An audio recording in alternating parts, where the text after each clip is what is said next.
Good morning. Senate Commerce Committee will come to order. We will begin with the markup. Before we went into recess, the question was on Senator Cantwell's amendment number 3 to S 3639, the SAT Streamlining Act. We were able to find a compromise and will now move to process the legislation on today's agenda. With that, I recognize Ranking Member Cantwell for a motion. Mr. Chairman, if later I could submit a letter for, a statement for the record on all that, but yes, we did reach agreement. So, I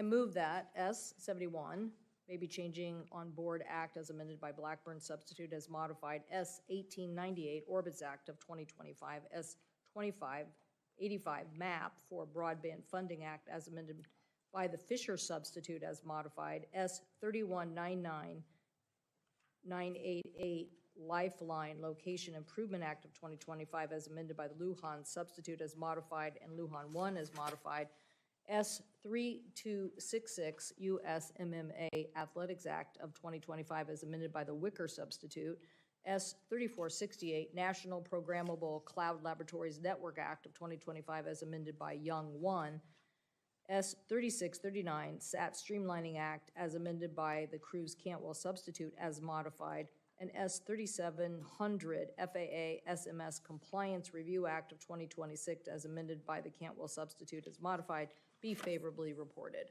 Is there a second? Second. All those in favor say aye. Aye. All those opposed say no.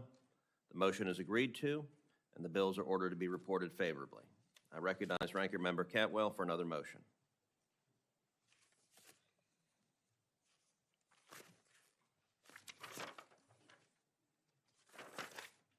Mr. Chairman, I move that PN 620 Coast Guard promotions be favorably reported. Is there a second? Second. All those in favor say aye. Aye. All those opposed say no. The motion is agreed to, and the nomination is ordered to be reported favorably. I ask for unanimous consent that staff are authorized to make technical and conforming changes without objection so ordered. Are there any members wishing to make remarks on any of the agenda items? Mr. Chairman, I would like to request on the record for the nomination of Ryan McCormick, PN 73046, that Senator Peters and Baldwin like to be recorded as a no. I would also like to request to correct the record for the nomination of Robert Harvey. Senator Peters would like to be recorded as a yes. Thank you, Mr. Chairman. Without objection. If there are no further comments, that concludes the markup, and we'll move on to the hearing.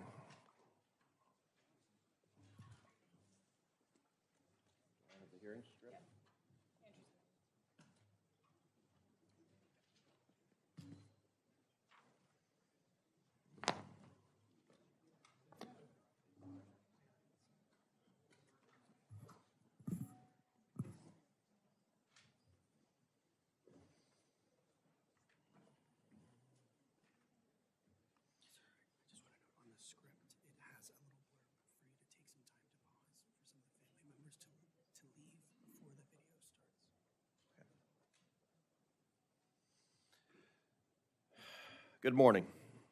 Senate Committee on Commerce, Science, and Transportation will come to order. Before I begin my opening statement, today marks the 17th anniversary of the Colgan Air Flight 3407 accident in New York. We remember the 50 lives lost as we somberly meet to discuss another deadly aviation accident. Aviation safety relies on the Swiss cheese model to mitigate and manage risk. Layers upon layers of human intervention and technology are meant to close any vulnerabilities or figurative holes left by the previous layer. Unfortunately, just over 1 year ago, that safety system failed just 3 miles from here at Ronald Reagan Washington National Airport. For more than 15 years, pilots, controllers, and reams of aviation data detected at least one near mid-air collision each and every month at National Airport. In 2013, after a helicopter and plane on approach to DCA nearly crashed into each other, controllers and helicopter operators formed a working group to improve coordination in the local airspace. That group met often, and at some point even elevated recommendations to revise and improve mapped flight routes to show known hotspots. But their suggestions were ignored. That's one of the many failures uncovered by the NTSB that, had people responded differently, tragedy would have been avoided last year. I want to commend NTSB Chairwoman Jennifer Homendy and all of the NTSB staff for their efforts. They did yeoman's work to complete the DCA crash investigation in just 12 months. In addition to examining the causes of the DCA accident, the NTSB made 50 recommendations to improve aviation safety. One of those recommendations, arguably the most impactful one, should be familiar. For the 18th time, let me repeat that, for the 18th time, the NTSB is urging aircraft in busy airspace to have ADSB on board. Had the Black Hawk and Bombardier CRJ been equipped to receive ADSB location signals on January 29, 2025, the pilots would have been warned of each other's exact position nearly 1 minute before impact. And 67 people would still be alive today. Instead, the CRJ's pilots didn't see the helicopter until a split second before impact, while the helicopter crew, it appears, never saw the CRJ. The NTSB review revealed another major safety loophole. Military aircraft were routinely ignoring rules that required aircraft flying in busy airspace to transmit ADSB signals. Although planes don't share locations with each other via ADSB, they must broadcast such information to air traffic control. But the Army uses a special carve-out so that it didn't have to consistently comply with the broadcast mandate. Moreover, the NTSB discovered that this particular helicopter's ADSB out wasn't even configured correctly. After the January crash, the FAA eliminated the military's blanket exemption. But just a few weeks ago, a brand new loophole was tucked into the annual defense authorization bill, making it easier for the military to continue flying without ADSB around DCA. If we learned anything from the DCA crash, it's that you can't have a safe airspace when operators are following different sets of rules. That's why our committee authored and passed the bipartisan Rotor Act. The Rotor Act, which passed the Senate unanimously in December, rescinds that new defense bill loophole, and it enacts the central NTSB recommendation of this investigation. The Rotor Act requires all aircraft in congested airspace to broadcast their location to each other via ADSB. The Rotor Act ensures a commercial airliner landing in a major airport has visibility, in daytime or in darkness, to any nearby aircraft, whether it's a military helicopter or a general aviation pilot, and vice versa. No more flying blind. The Rotor Act will begin to protect the flying public now, which is why the House should pass it and put it on the President's desk for his signature. Now, I've heard some faint grumbling from stakeholders and others who want to put the same kind of loopholes into the Rotor Act that caused the DCA crash. Some want exemptions for private jets, while a few airlines quietly carp about the cost of safety-enhancing technology. These criticisms aren't valid, and they are frankly disturbing. Flying can only be safe when everybody follows the same standards. Why would we want to exempt regional airlines from ADSB given that Flight 5342 was a regional airline? I hope my House colleagues don't wait for another accident or for the NTSB to have to come back and recommend ADSB for the 19th time before acting. And the notion that somehow private jets should receive a blanket exception makes no sense whatsoever. I don't know how anyone can look in the eyes of the victims' families and justify that argument. I also hope the House doesn't try to resolve the dozens of other safety recommendations from the NTSB, because we know this particular one on ADSB can start now and save lives. Today, there are planes taking off from Ronald Reagan National Airport. Today, there are planes landing at Ronald Reagan National Airport. There are planes that may have your loved ones on them or my loved ones on them. And every single day we delay, we are putting our families in danger for no reason whatsoever. In the room with us today are loved ones of the 67 men, women, and children who were killed in last January's crash. I'm encouraged and inspired by your tireless advocacy for safer skies. It pains all of us to know that your lives have been irreparably changed. There's nothing we can do to bring back your spouses, your children, your parents, your cousins, or your friends. But I hope that we can turn your grief into action. Thank you for working so hard to make sure that no other family has to suffer the kind of tragedy that you're feeling the pain of each and every day. I now turn to Ranking Member Cantwell. Thank you, Mr. Chairman. And this is a very important hearing this morning. I feel like it's almost a culmination of years to finally get a report so crisp and clear about the failures of the FAA and what it needs to do to change its culture. I too want to remind and remember the individuals here about the Colgan Air crash. Our heart still goes out to the families affected by that incident, including people from Seattle. I also want to say that the Colgan families have been a constant presence in this room. And while that is not the way the political system is supposed to work, where the victims have to come and be the biggest advocates for safety, that is certainly what the Colgan Air families have done. So we certainly remember them today. And I want to also just say, Mr. Chairman, that yesterday's incident at El Paso reminds me of why this interagency coordination is so important. If we can get into this kind of conflict where the FAA is saying that we're going to shut down airspace for 10 days, and then another agency is saying something different, and there's concern about what is happening in the airspace, it just seems to me that we have a real problem of coordination between DOD and FAA. So we need to resolve that. I hope that your calls for an interagency briefing will be heeded and that we will get to the bottom of this. Not one more day needs to go by without that kind of information and oversight for the public.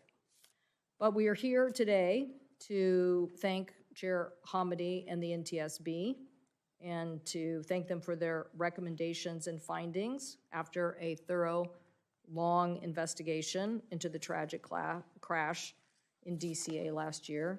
The loss of 67 souls when an Army helicopter collided with American Airlines 5342 has weighed heavily on many of us, but certainly the families who are most affected. Our hearts go out to you. Many of the family members are here today, and I know they will be following today's discussion very closely. You have stood with us to make our aviation system safer, including your support for the Rotor Act, which was critical in trying to push this legislation through the United States Senate and hopefully to get it to the President's desk. I want to thank Chair Hamady again for her work with her team tirelessly delivering answers to these families. I know that you deliver a lot of answers and information to us. I think no one knows how hard that is in delivering the information to the families. I know from our own air accidents with the seaplane in Seattle, how trying to find the victims of that crash, there's just so much work that goes into communicating with the families, and so we thank you for that as well. These answers demonstrate that this tragedy was a result of many systematic failures, and that failed everyone on Flight 5342 and the Army helicopters and the air traffic controllers. And so this is part of a larger trend where we have to be the ones that put a stop to this finally. We have witnessed multiple near misses between commercial airline flights and military flights, including a helicopter flying too close to DCA traffic last May, exposing communication failures between the Pentagon Air Traffic Control Tower and the DC Tower, and a near mid-air collision between an Air Force tanker and JetBlue flying from Caraco back to the United States. These incidents are just unacceptable. So we look forward to the 14 recommendations that you are making today, especially the issue of NTSB and the larger FAA reforms. I am concerned that the NTSB found that the FAA and Army are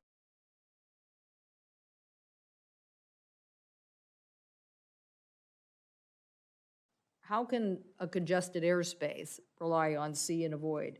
Other traffic around National Capital Region, the NTSB found these practices created an unacceptable risk, especially without the help of a key safety technology that we've already implemented in so many other aspects of our airspace, ADS-B in and ADS-B out. NTSB has also emphasized having TCAS is not enough, not enough. The CRJ pilots did not get air traffic alerts at lower altitudes below 900 feet, and pilot alerts are more limited if ADS-B in data is not feeding into the system. Last week, the NTSB issued their 18th recommendation in 20 years on this type of technology, ADS-B in and out, that basically is the alert system that we expected in the digital age to be implemented 20 years ago.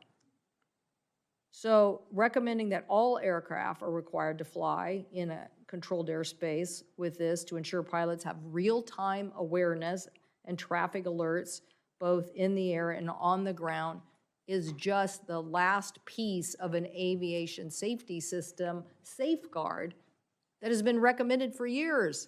And the question is, why hasn't someone been doing it? Money cannot be the answer because the cost of lives has been too great. The Bipartisan Rotor Act also is key in the NTSB recommendations, and it will help to save and strengthen the oversight.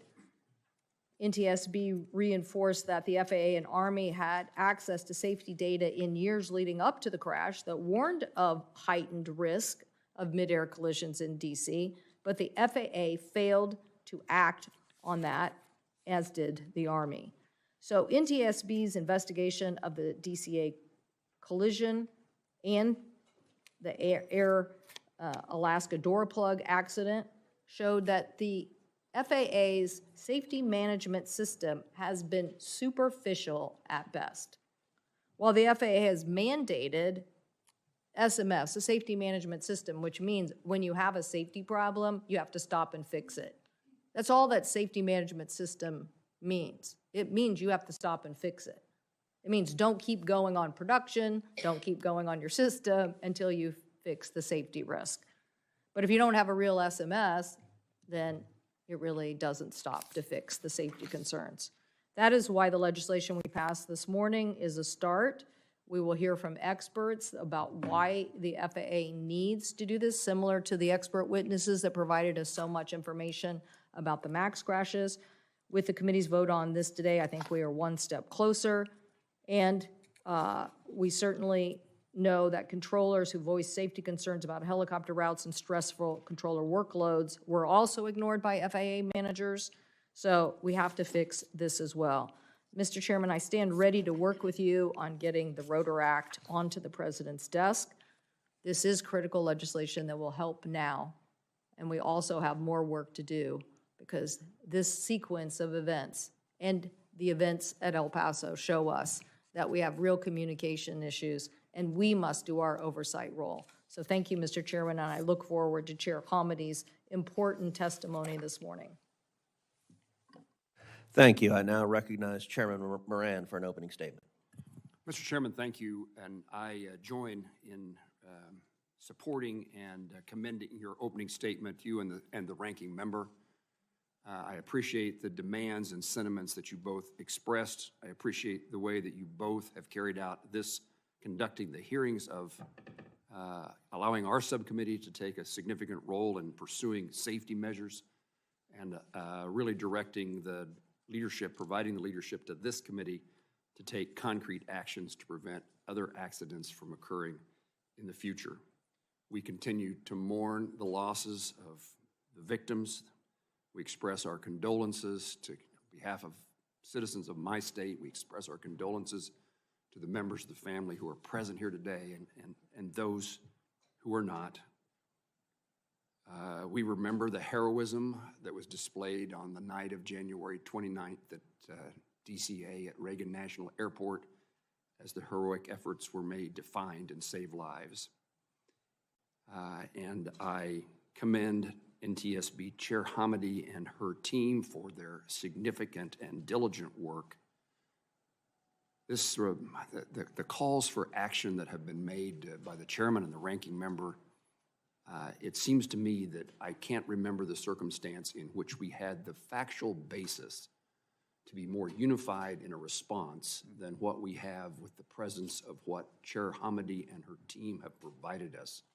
In so many instances in Congress, we get this point of view and this point of view, and then we try to hash out who's telling us the truth and what matters in the conversation. And Chairman Hamady, I can't find a circumstance in which NTSB didn't do its job in a way that none of us should have doubts about the conclusions you reached and the recommendations you have provided.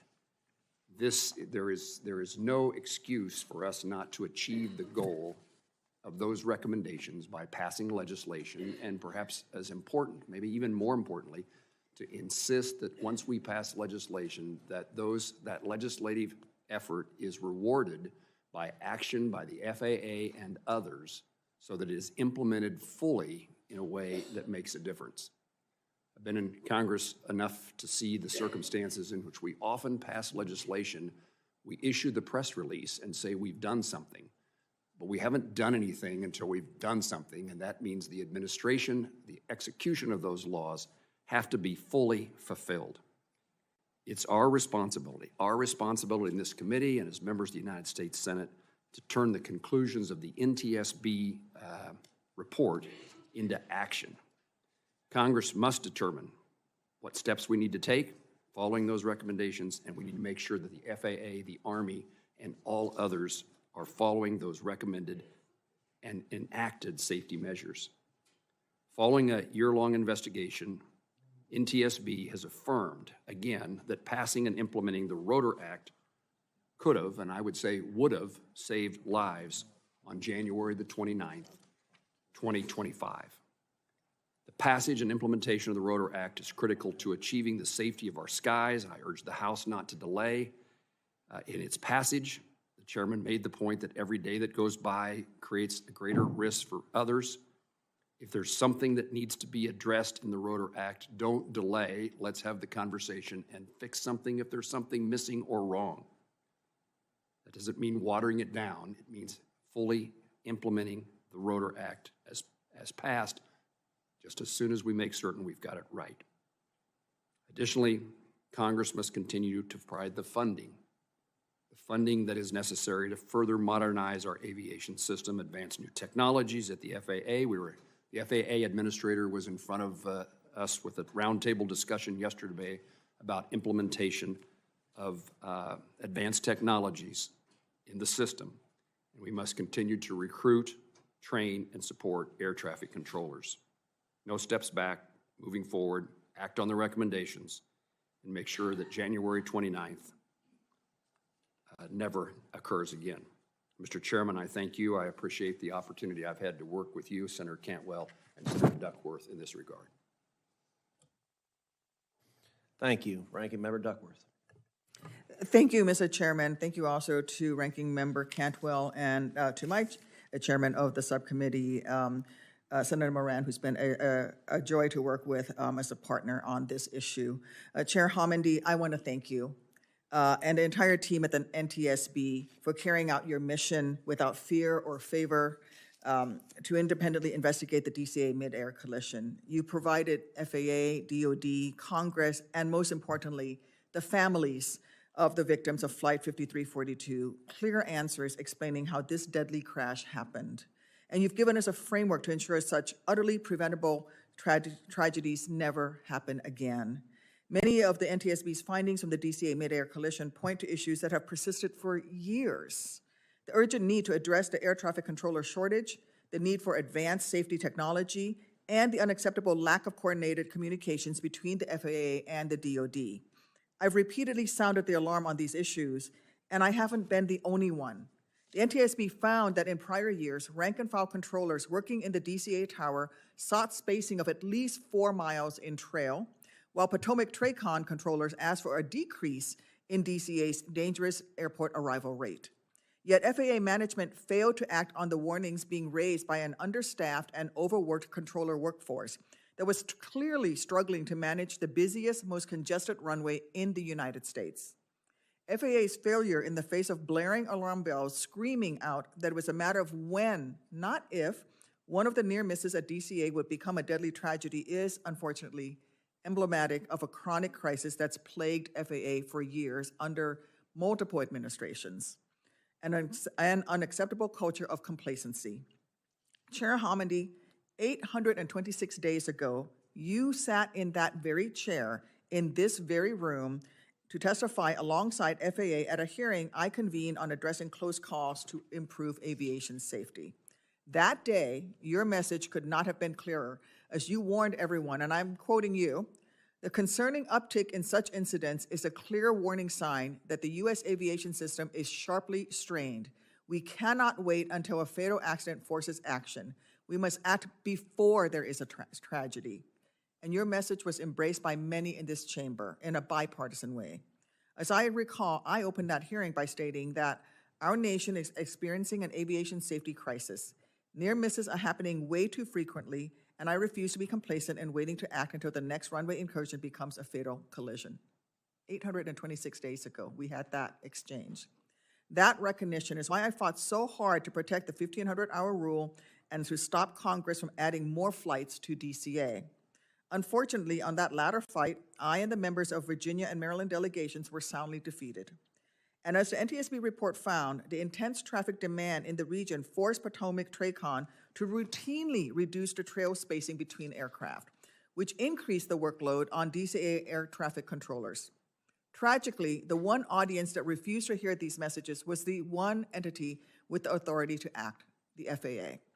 And it seems as if the FAA's complacency has only hardened over time, regardless of which political party controls the White House. Again, this is a bipartisan failure. The NTSB report showed that the FAA failed to conduct annual reviews of helicopter routes in the DCA airspace leading up to the DCA Midair collision, reviews that would have shown the helicopter route was too close to an approach runway.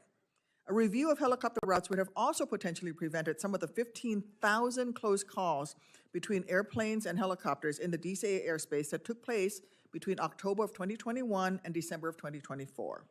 We have long known about the mounting strain on air traffic controllers.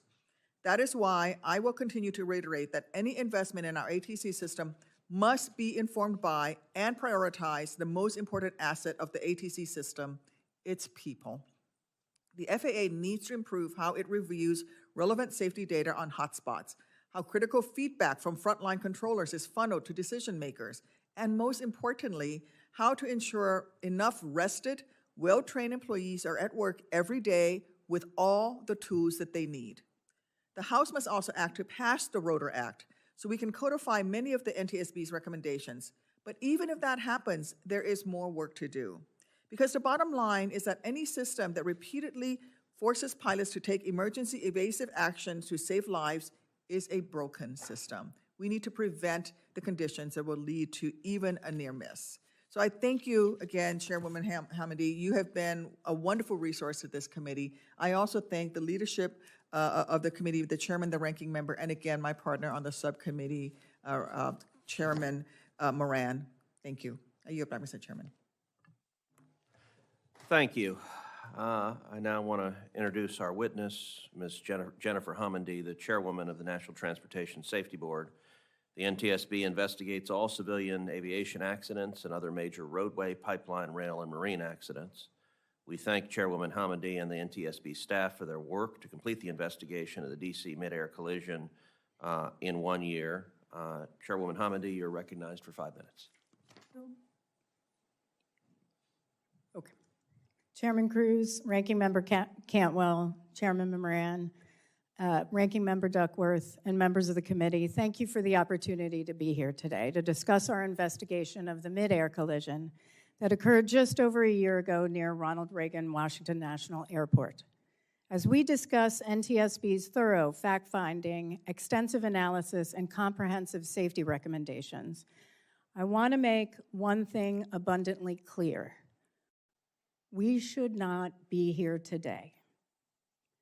In this room, sitting with us or watching online, are family members of the 67 people who died on January 29th. We are so sorry for your loss. You should not have to be here because, as I've said many times, this was 100% preventable. It was preventable. In fact, now that our investigation has concluded, I can say without a shadow of a doubt that we've seen this before. We've investigated similar mid-air collisions going back decades, and we've issued safety recommendations like ADSB in over and over and over again, aimed at preventing just these kinds of collisions. Recommendations that have been rejected, sidelined, or just plain ignored.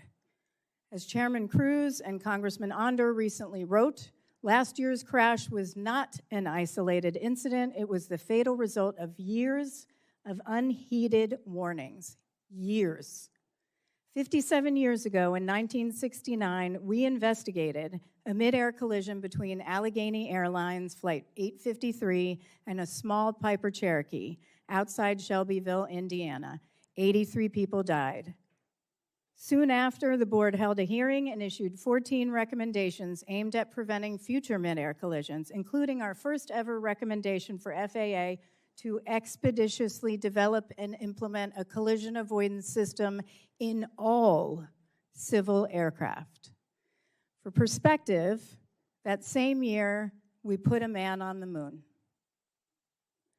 And yet it took another 2 decades and a congressional mandate for FAA to finally implement TCAS. TCAS didn't prevent this accident, but there are technologies that are readily available that could have. If I could pull up my slide, while that's coming up, with ADSB in, and what maybe I'll give it a second. With ADSB in, hopefully it'll come up.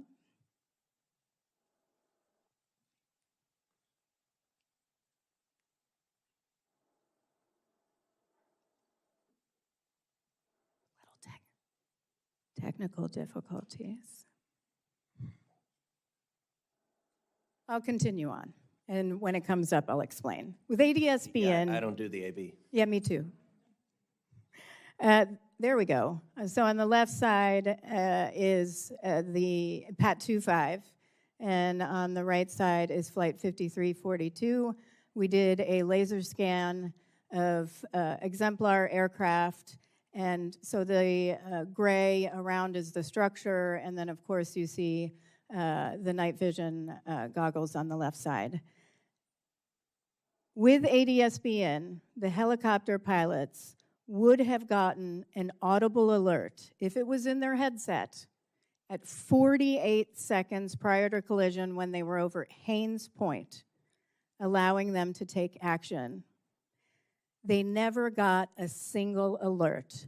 They had no idea that that 5342 was coming from the left. And we can talk about that in the hearing if you'd like. On the right side, outside, looking out of 5342, the CRJ would have gotten their first alert with ADSB in at 59 seconds prior to collision. Instead, they got a TCAS alert that just said, traffic, traffic. And what they need to do is look out and figure out where that traffic is and take action, which is very difficult to see in many circumstances, and we can talk about why that is too. But traffic, 19.5 seconds prior to collision. They didn't actually recognize that the helicopter was there until 1 second. 1 second prior to collision. Had they gotten ADSB in, they would have gotten something more along the lines of traffic, 12 o'clock, 2 nautical miles, 500 feet below. Then they could have taken action. What we're talking about here is life-saving information for pilots. It's information. In 2008, we again called on the FAA to implement ADSB in. We stated the Safety Board believes that the benefits of ADSB technology warrant rapid adoption, and that the equipage of aircraft with ADSB in capability will provide an immediate and substantial contribution to safety, underline, especially in and around airports. We said that in 2008. What if the FAA had acted?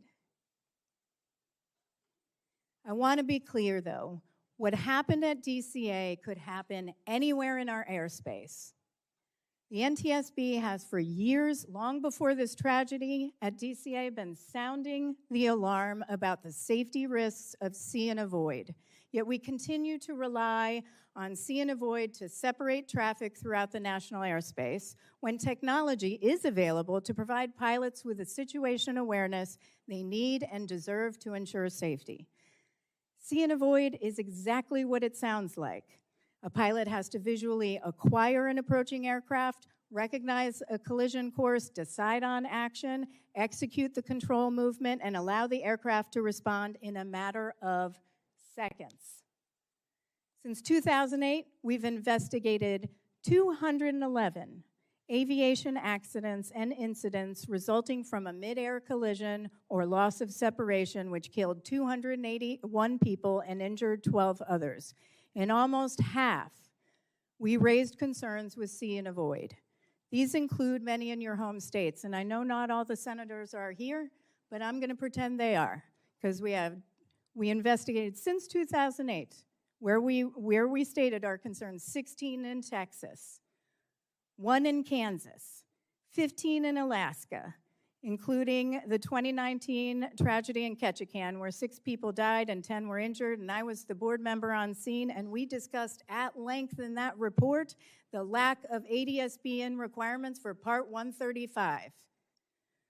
2 in North Carolina, 1 in Missouri, 2 in Utah, 1 in Ohio, 1 in Wyoming, 1 in Michigan, 2 in Wisconsin, 1 in Illinois, 12 in Nevada, 7 in Colorado, 2 in Pennsylvania, 4 in New Jersey, and now 1 in DC.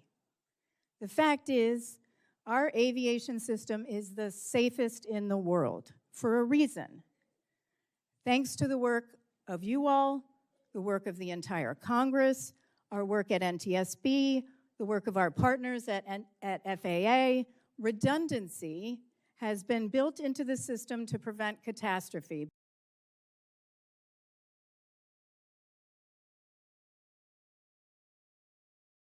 The system is complex, but it is generally safe, which means many, many things have to go wrong for a tragedy like this to occur. And we have an obligation to fix those vulnerabilities. The question before us is how many more people need to die before we act? How many more people need to die before we act? I've heard others say it can't be done, it's too expensive, the technology isn't available, the risk is only at DCA. None of that is true. Absolutely none of it. The technology is available with an iPhone or an iPad, a headset, this is mine, and a cable, and a few $100s for a receiver. That's what this is, ADSB-in receiver. Even the oldest general aviation planes can be outfitted with ADS-B in. The gentleman behind me from who is the director of our Office of Aviation Safety, he has no electricity in his plane. This is what he has. He has ADS-B in with an iPad. In commercial aviation, American Airlines has equipped its entire fleet of more than 300 Airbus A321 aircraft with ADS-B in. I was in the cockpit to look at it. Flew to Phoenix from here. You know how much it cost them? I asked the COO, less than $50,000 per plane to retrofit. Boeing offers it on new planes. Airbus offers it on new planes. Gulfstream includes it. It is possible. The technology is available, so we can solve this problem and save lives. We should not have to be here, and we wouldn't be if the NTSB's warnings had been heeded. Exactly 17 years ago, Colgan Air Flight 3407 crashed in New York. 50 people died. In response to that accident, we issued 25 new safety recommendations to the FAA. 10 were closed, unacceptable action, because they weren't going to do anything about it. In the letters, they told us, don't ask anymore. 1 is open unacceptable. We cannot allow this to happen again. Every single one of the 50 safety recommendations we issued in response to the DCA catastrophe must be acted on immediately. The FAA has had multiple opportunities to implement NTSB recommendations. Time after time, they've declined. Now we need action, whether that's through the FAA, and they can implement a lot of the recommendations we just issued. Some of them are simple, and we can talk about that. Army, Department of War, or an act of Congress. We cannot accept having to be here years from now lamenting yet more inaction. Not only must we do this for the 67 people who died on January 29th, we must do this for all those who lost their lives in accidents that the NTSB has investigated. We must do this for their families. We must do this for future generations. Lives we can still save. Chairman Cruz, Ranking Member Cantwell, Chairman Moran, Ranking Member Duckworth, I am immensely grateful to you and the members of this committee for your robust advocacy via the Bipartisan Rotor Act. Not only do I want to thank you for your incredible leadership, but I mean this from the bottom of my heart. Thank you for your willingness to stand up and do what's right for safety. I look forward to working with you to create a future where no family ever has to endure such tremendous loss. Thank you. Thank you, Madam Chair. In just a moment, Chairwoman Homendy is going to play a short video simulation that the NTSB produced that includes the transcript of the cockpit voice recordings along with air traffic control transmission. And I will say right before this hearing began, the chairwoman played for the members of this committee in the back conference room the video along with the audio of the cockpit voice transmissions. Under federal law, we're not allowed to play the actual voice transmissions publicly. But I will tell you, watching and listening, and for any members that did not see that, I'm certain the chairwoman would be happy to give you the opportunity to see it and listen to it. It is positively horrifying. And watching it and listening to the voices of the pilots makes you sick to your stomach. After watching it, it is indisputable that ADS-B in and out could have prevented and likely would have prevented this accident. And we have an obligation to prevent the next accident. I do want to give a moment if any of the family members wish to step out and not watch the video. We'd certainly understand that, and so I want to give you an opportunity if you would prefer not to watch it. And Madam Chair, you can play the video now.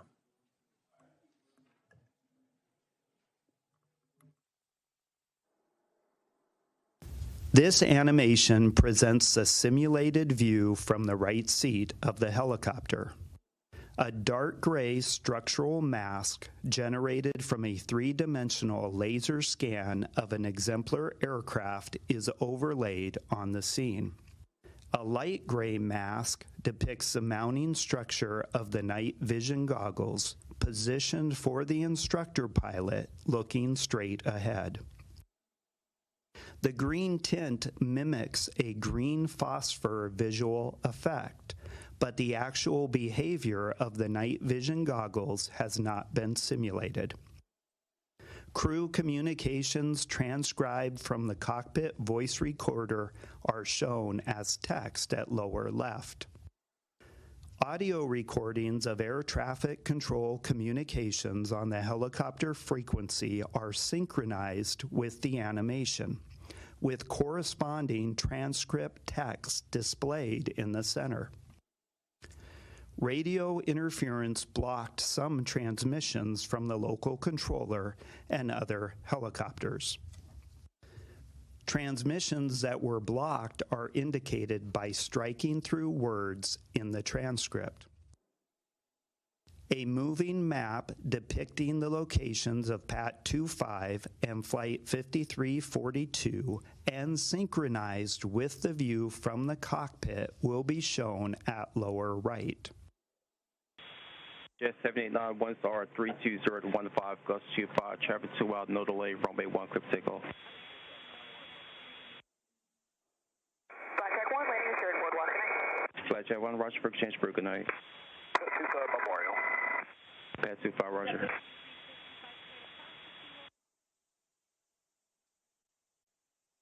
American 3130 Washington Tower 1 star 31014, gust 25, runway 1, clear to land, traffic will depart, may depart prior to arrival.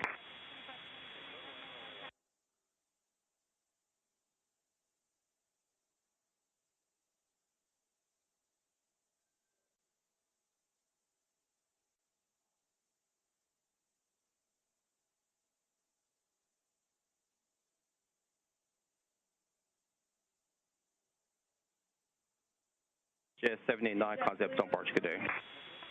American 3130, slow the funnel. Pad 25, traffic just south of Wilson Bridge to CRJ at 1,200 feet, circle runway 33. This separation approved. American 1630, tower runway 1, lot boy, traffic throughout circle runway 33, this traffic on 6 mile funnel.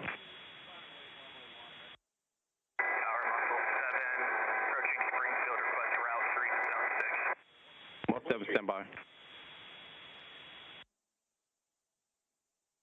Wish you 5307. Keep rolling out to November, ground port 7. Good day.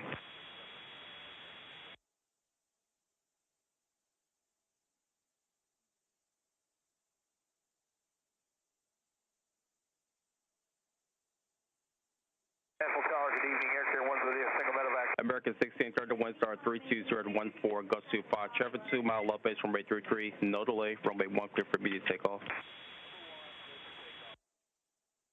Muscle 7 0 request. Muscle 7 you say route 3 to zone 6. Muscle 7 approved.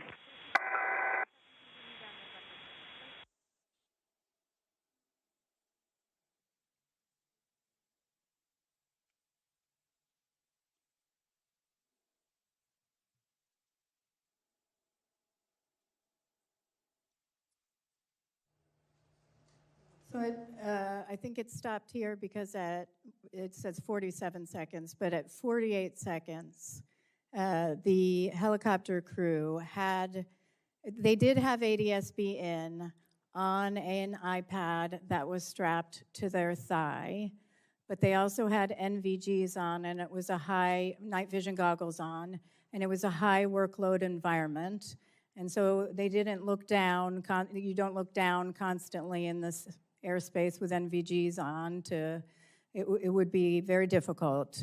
The problem is that they would have received an oral alert from their iPad at 48 seconds had that been connected into their headsets, but their headsets aren't able to receive those oral alerts. And so an oral alert, had that been connected and integrated into their headset, which was one of our recommendations to do that so that they can get those alerts. It would have been they would have been at 280 feet. The aircraft would have been at 640 feet. They would have been miles apart and could have taken evasive action because at this point they're at Haynes Point and plenty of time to take action. But that was the first time they would have received an alert, but didn't because they couldn't hear it. Doesn't come across their headset.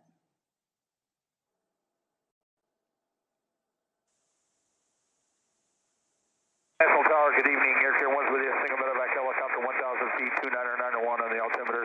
Requesting zone 6 for Fairfax. Medevac Air Care 1 Washington Tower, national altimeter 29900. Approved to Washington class Robert Space for Land Assured Fairfax. 29900 for Air Care 1, copy. Pad 25, do you have CRJ in sight? Pad 25, pass bond is CRJ. This club has a aircraft in sight for separation. This separation.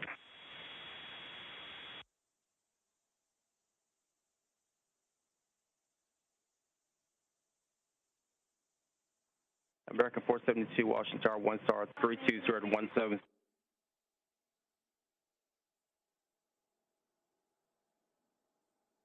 This animation presents a simulated view from the right seat of the CRJ. A dark gray structural mask generated from a three-dimensional laser scan of an exemplar aircraft is overlaid on the scene.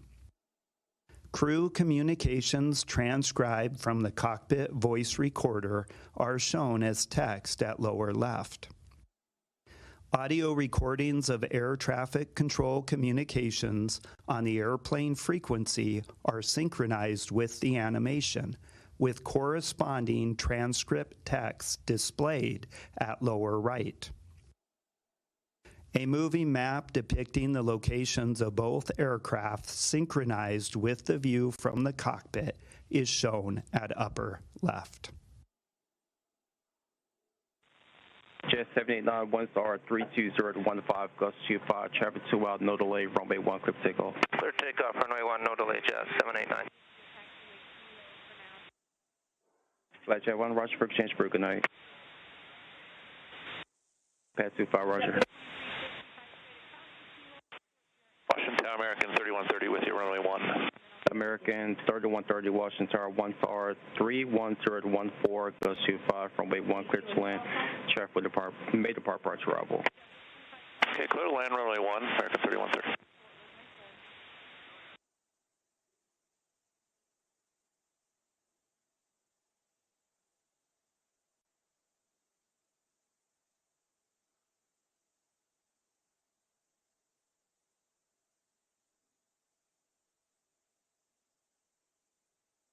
Jet 789, concept on Barge, good day. Good day. American 3130, slow the funnel. Slow on American 3130. Pad 25, traffic just south of Wilson Bridge to CRJ at 1,200 feet, start from runway 33. Pressure roof. American 1630 Tower, runway 1, lot boy, traffic throughout, start from runway 33, this traffic on 6 mile funnel. Line up for runway 1, American 1630. American 472 by Cat, runway 1. 17, stand by.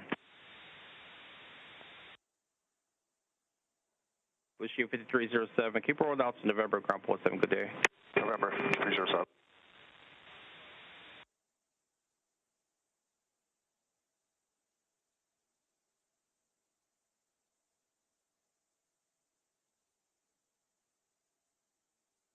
American 1630, 1 star, 32014, gust 25, traffic 2 mile up base from runway 33, no delay, runway 1, clear for immediate takeoff.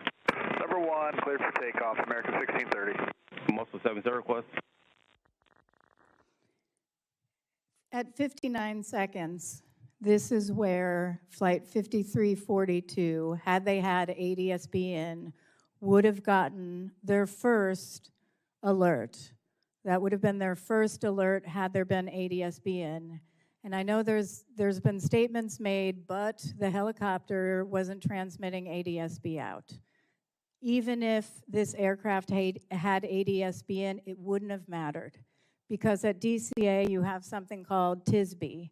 It's Traffic Information Service Broadcast. They have ground radar stations that take information from transponders and other aircraft in the air that have ADS-B and relay it back up to aircraft that have ADS-B in. So they would have gotten their first alert, and it would have sounded something like traffic, 12 o'clock, 2 nautical miles, 500 feet below, or low altitude. What you're going to hear in a minute, or in just a few seconds, at 19.5 seconds, is what they actually did hear. And that's, we'll go ahead and play.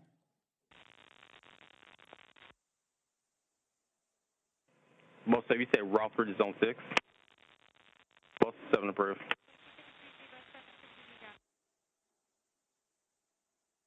American 4782, Mount Vernon visual 1.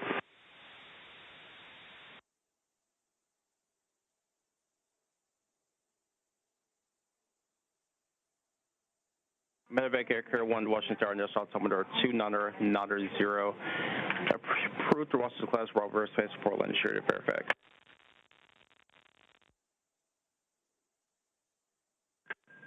Pad 25, do you have CRJ in sight? Pad 25, pass bond is CRJ. Mr. President.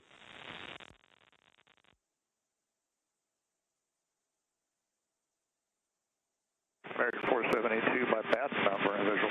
American 472 Washington Star 1 star 320 to 17. Yeah, so sorry, you didn't hear traffic at 19.5 seconds because the CVR audio isn't on there, but that would have been 19.5 seconds. And then at that point at traffic, you're looking out trying to figure out where the traffic is. Helicopters down in the lights. Pilots are told when it's a traffic advisory, you're not to take any sort of evasive action until, because you need to be looking at and acquiring that traffic. Resolution advisories, which is part of TCAS that you can get, resolution advisories would have provided them with a climb, descend, except below 900 feet across our entire airspace, resolution advisories are inhibited, meaning they are quiet. All you get is traffic. What we're talking about is timely information for pilots.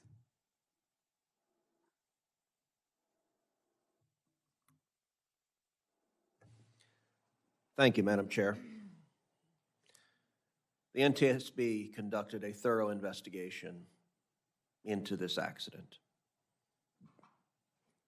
What did the NTSB investigation show about what would have happened if both aircraft had been equipped with ADS-B in? The accident wouldn't have happened. At 48 seconds, the helicopter crew would have gotten an oral alert. They could have taken evasive action. And the flight crew of 5342 at 59 seconds could have had an alert that allowed them to take evasive action. So we have recommended ADS-B in everywhere there is ADS-B out for all aircraft. As you know, the Bipartisan Rotor Act, which passed out of this committee and which has passed the Senate unanimously, every Republican, every Democrat has voted for it, mandates ADS-B in and out on aircraft flying into congested airspace. In your professional judgment, if the Rotor Act had been the law at the time of this accident, would the accident have occurred? No. It wouldn't have occurred, though this helicopter route shouldn't have existed, but that's another story. No, I don't believe it would have occurred. Well, and as you know, that's another component of the Rotor Act is mandating a reassessment of helicopter routes as well. ADS-B out and in is not new technology. Today, the FAA only requires ADS-B out, which sends signals directly to air traffic control. In 2010, the agency chose not to require ADS-B in, which would have given pilots those same signals. Nonetheless, some aviators voluntarily use ADS-B in, receiving weather, traffic, and other information in the cockpit. American Airlines, for example, has equipped nearly 30% of its fleet with ADS-BN. More than 80% of private pilots use some form of ADS-BN. It is clearly a popular technology. I've heard a handful of special interest groups, however, want carve-outs from an ADS-BN requirement. I don't think a private jet or a charter flight flying into DCA or Dulles or DFW should be able to adhere to a lower safety standards than a passenger airline. Special treatment for them would put everyone else's lives at risk. Others have said that all of general aviation should be exempt, even though pilots in rural areas are already exempted, and the Rotor Act protects general aviation's ability to use portable transponders. In your judgment, should different aircraft be flying into congested area using different ADS-B safety rules? No, absolutely not. It's a shared airspace. Those same skeptics like to claim that ADS-BN is too costly. Major airlines like American Airlines have figured out how to install ADS-BN. Every new Gulfstream has ADS-BN. And of course, the Rotor Act only requires ADS-BN for planes flying into busy airspace. A crop duster flying in Arkansas isn't going to need it and won't be affected. But if that crop duster decides to land at DCA Reagan, then it should have the technology and not be endangering the lives of passengers flying into and out of Reagan every day. In your judgment, is it too expensive for planes to install ADS-BN? $400. Everybody's got a phone. Everybody's got a headset. $400. Maybe you get an iPad. It's a little more expensive, but that isn't costly. American Airlines, less than $50,000 a plane to retrofit. The plane was out of service, they told me, 1 or 2 days when they retrofitted it.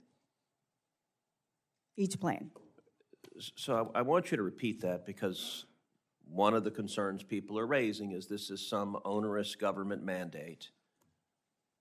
A private pilot can get the equipment necessary, A, to keep himself or herself safer, B, to keep everyone else flying into that congested airplace safer. They can get that equipment for $400. You already have a headset. Everybody has a phone. Some people have iPads. $400. This is the receiver. Another objection that has been raised is the claim that somehow the military should be exempt, that the military should be able to fly in congested airspace and not be subject to the rules everyone else is. Does that make any sense? No, it does not.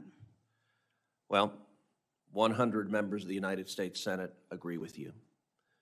The Secretary of War agrees with you. The Secretary of Transportation agrees with you.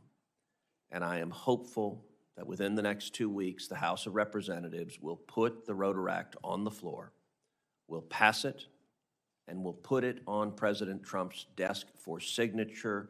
We owe it to the families of those who lost their lives, the 67 souls who should be with us today, if only Congress had listened to the first 16 times the NTSB recommended ADS-BN. Thank you. I know you don't have any more time, but can I? Sure. He's the chair. I know you, yeah. Can I have one thing to point out? You could have 2. Okay, thank you. In 2001, the FAA had a rulemaking on fractional ownership. And they stated in there that passengers who are transported under Parts 121 and Part 135, quote, exercise no control over and bear no responsibility for the airworthiness or operation of the aircraft aboard which they are flown. I would also say that applies to Part 91 revenue generating passenger operations. The FAA concluded that the appropriate level of public safety is provided by very stringent regulations and oversight under Part 121 and Part 135. In Ketchikan, in 2019, we stated that that aircraft without ADS-B do not demonstrate the appropriate level of safety for passenger carrying operations conducted under Part 135 regulations. And we also stated that there's shared airspace between 121, 135, and GA. We've conducted numerous investigations between Part 121 airlines and GA aircraft, or GA aircraft carrying passengers who paid for a service with other GA aircraft, or between 135s and 121s, or 135 and GA. The fact is, everyone should be under the same rules. One level of safety, because it doesn't matter if you're in a private plane, a commercial jet is also operating in your airspace. Sorry. Thank you. Ranking Member Cantwell. Thank you, Mr. Chairman. Chair Hamady, you, in my opinion, have become a sentry for aviation safety. And that means that you're standing guard over our system, which I believe should be standing guard over by the FAA. And you should play a role on the details that then jointly this works together. But somehow, the industry has too much influence over this process. And I don't know if the FAA just thinks that it can't keep up technologically. I don't know. But these recommendations have been on the table for a long time, and they've never been implemented. And so I want to ask several questions about your 14 key recommendations. But first, on this issue of ADS-BN, you just talked about the issue of what it would take to implement. But isn't there a cost? General Aviation is saying this is too expensive, and you just refuted that. But isn't there a cost for not doing it? NTSB data showed that between 2006 and 2025, they investigated 153 mid-air collisions involving general aviation operators, compared to 1 mid-air collision and 4 near-mid collisions involving commercial jets. So these general aviation accidents have cost 198 lives. So there is a huge cost to general aviation for not doing this. Isn't that correct? That's correct. Unfortunately, when you do rulemaking, the DOT puts the price of a life at $11.6 million. The NTSB considers all life priceless. You can't put a price tag on a life. How many times did you or your individuals listen to the audio tapes here? Quite a number of times. Hundreds? If I combined everyone, yes. So I think that's the difference. You're listening to this, analyzing this, and you are steadfast in your recommendations, and somehow these guys are listening to other voices and saying, we don't have to do it because there's a cost. And I got news for the FAA. In the digital age, that's not going to stand, because we all can see this information, and we need an FAA that basically is on top of this and will push through the regulations to implement. So on this issue, a safety management system, which is basically part of the requirements, you're basically saying that they didn't integrate a system. Would a safety management system, with the number of near misses that you said were alarm bells going off in the cockpit, demanded that this route no longer exist? A safety management system, a properly implemented safety management system should have identified the risk. But it is pretty clear from our investigation that did not occur. Would it not only identified it, but would have required, once identified, to fix it? Yeah, once you identify, then you look at your mitigations, and then you implement those mitigations and monitor those mitigations and reevaluate for change. But in this case, there were numerous warning signs from people within the FAA saying, we have a problem here. Then there was their own data that they weren't even looking at, 15,214 close proximity events. I can tell you this much. You know, the FAA requires a lot of data. They've got 10 different systems just for mid-air collisions. But they don't actually have a definition for what they consider as a mid-air collision, a near miss. Not one single definition. So then you have people who aren't looking at the data, Then you have the tower, who is trying to raise concerns over and over again, year after year, and not being heard, told to go away.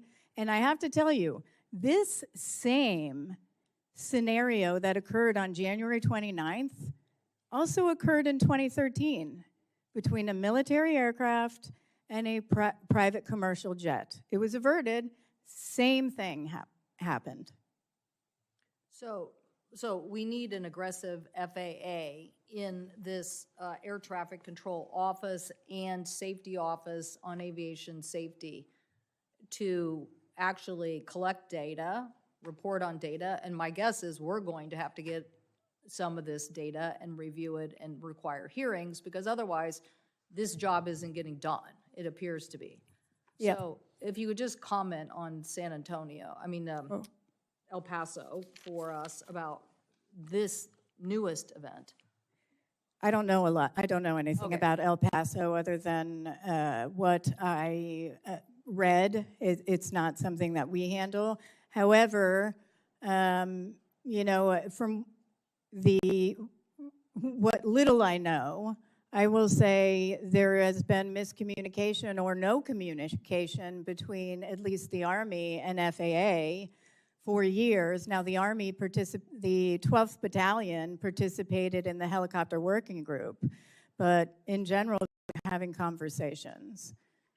Which this is, in this accident, the key issue as well. The conversation should have been happening, and we obviously had a rule that somehow got changed that allowed this to happen, and that it wasn't an accurate assessment even after the rule was changed, so. Yeah, and if you don't mind me mentioning, listen, the reason why the NTSB has the party system, when we do an investigation, we invite entities who are technical experts into our investigation, like FAA, like the Army, like, you know, and a number of others, PSA, you name it, in order for us to get the evidence we need to conduct our investigation. They're not part of the analysis, right? But during that time, it's been a year. During that time, parties get that information in real time and can make change immediately. They don't need to wait for our final investigation to come out with 50 recommendations. You know what the best result of an investigative report is the best thing that has happened in years at the NTSB in Missouri, actually. In Missouri, actually. I wish Mr. Schmidt was here to hear it. We had, at the end of a terrible train derailment, I was on scene, went to meet with a farmer in his barn who said he had been talking about, you know, this terrible accident that could occur for years on Facebook, doing videos. I met with him in his barn and said, "What's going on?" For like 2 hours. And he said to me, I said, "I'm going to fix this before we leave." And he's like, "Sure you are." I don't blame him. You know, he had been facing a government bureaucracy for years. So I got everybody together before we left. I said, F, you name it. And I said, we are fixing this crossing. And you know what happened? A year later, we issued our final report on a deadly train collision at this terribly designed grade crossing. And Governor Parsons not only fixed that crossing, he fixed 49 others. And we issued no recommendations. The failure in this report is that we had to issue recommendations. Now, I'm going to get a briefing from FAA on their reorganization, but we can't be just shifting around the deck chairs. ATC didn't contribute to this. We need reform. Well, other people here need to listen. Thank you, Mr. Chairman. Thank you. Senator Wicker. Thank you, Mr. Chairman, and also thank you, Ranking Member Cantwell and former Chairman Cantwell for asking that question about El Paso. Senator Cantwell and I were leading this committee during the time when we were investigating the 737 MAX 8 tragedies. And this is the most heart-rending and gut-wrenching issue that we could possibly ever investigate, and I just don't have the words to tell the families how awful this is and how terrible I realize they must feel. And thank you, Chairwoman Comedy, for your leadership in this. Since the accident in January of last year, what has changed at Reagan National Airport between the FAA, the towers, and the National Guard in the interim before our act can be passed by the House? Well, one thing that did change is that we issued 2 urgent safety recommendations for immediate action in March of this past year, just a couple of months after the accident occurred, calling on the Secretary of Transportation to take action about the helicopter route itself, Route 4. And within 2 hours, it's the fastest we have ever had an entity implement our recommendation. Within 2 hours, he did so.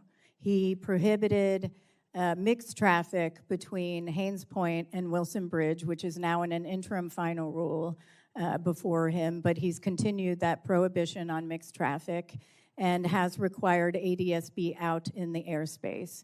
He has authorized additional personnel in the tower. However, the tower is facing some challenges. The numbers are lower because a lot of people are going through training, but a number of other measures need to take place. Oh, sure.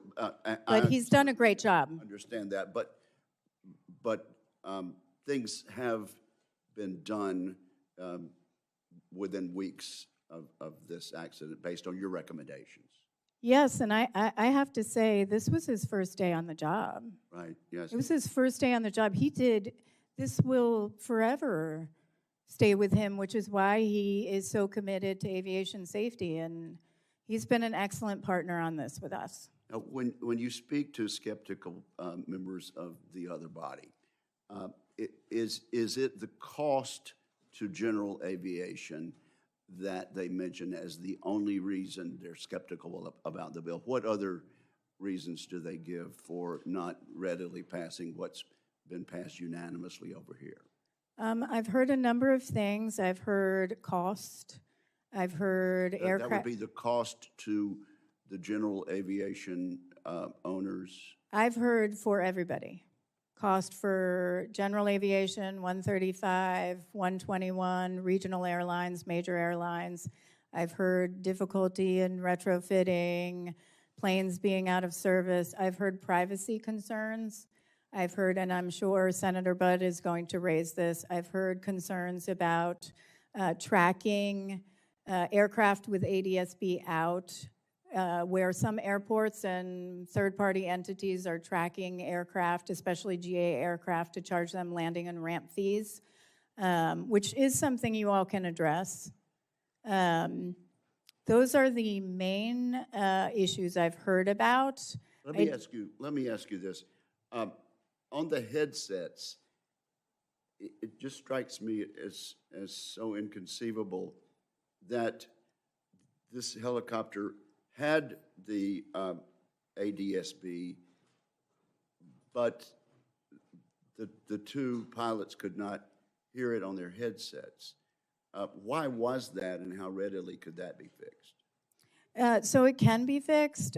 We have issued a recommendation for them to have an integrated headset so that they can hear any sort of alerting. But we've also recommended better technology on the helicopters so they're not relying on iPads on their legs while they're in a night vision goggle, high workload environment. I will say the Army has been very responsive.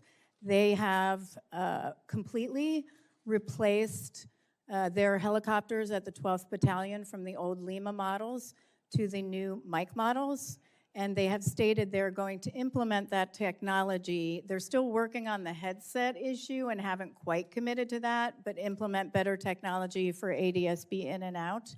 by the third quarter of 2027, though they're asking for $500 million. So since you're in charge of that, I will ask for $500 million.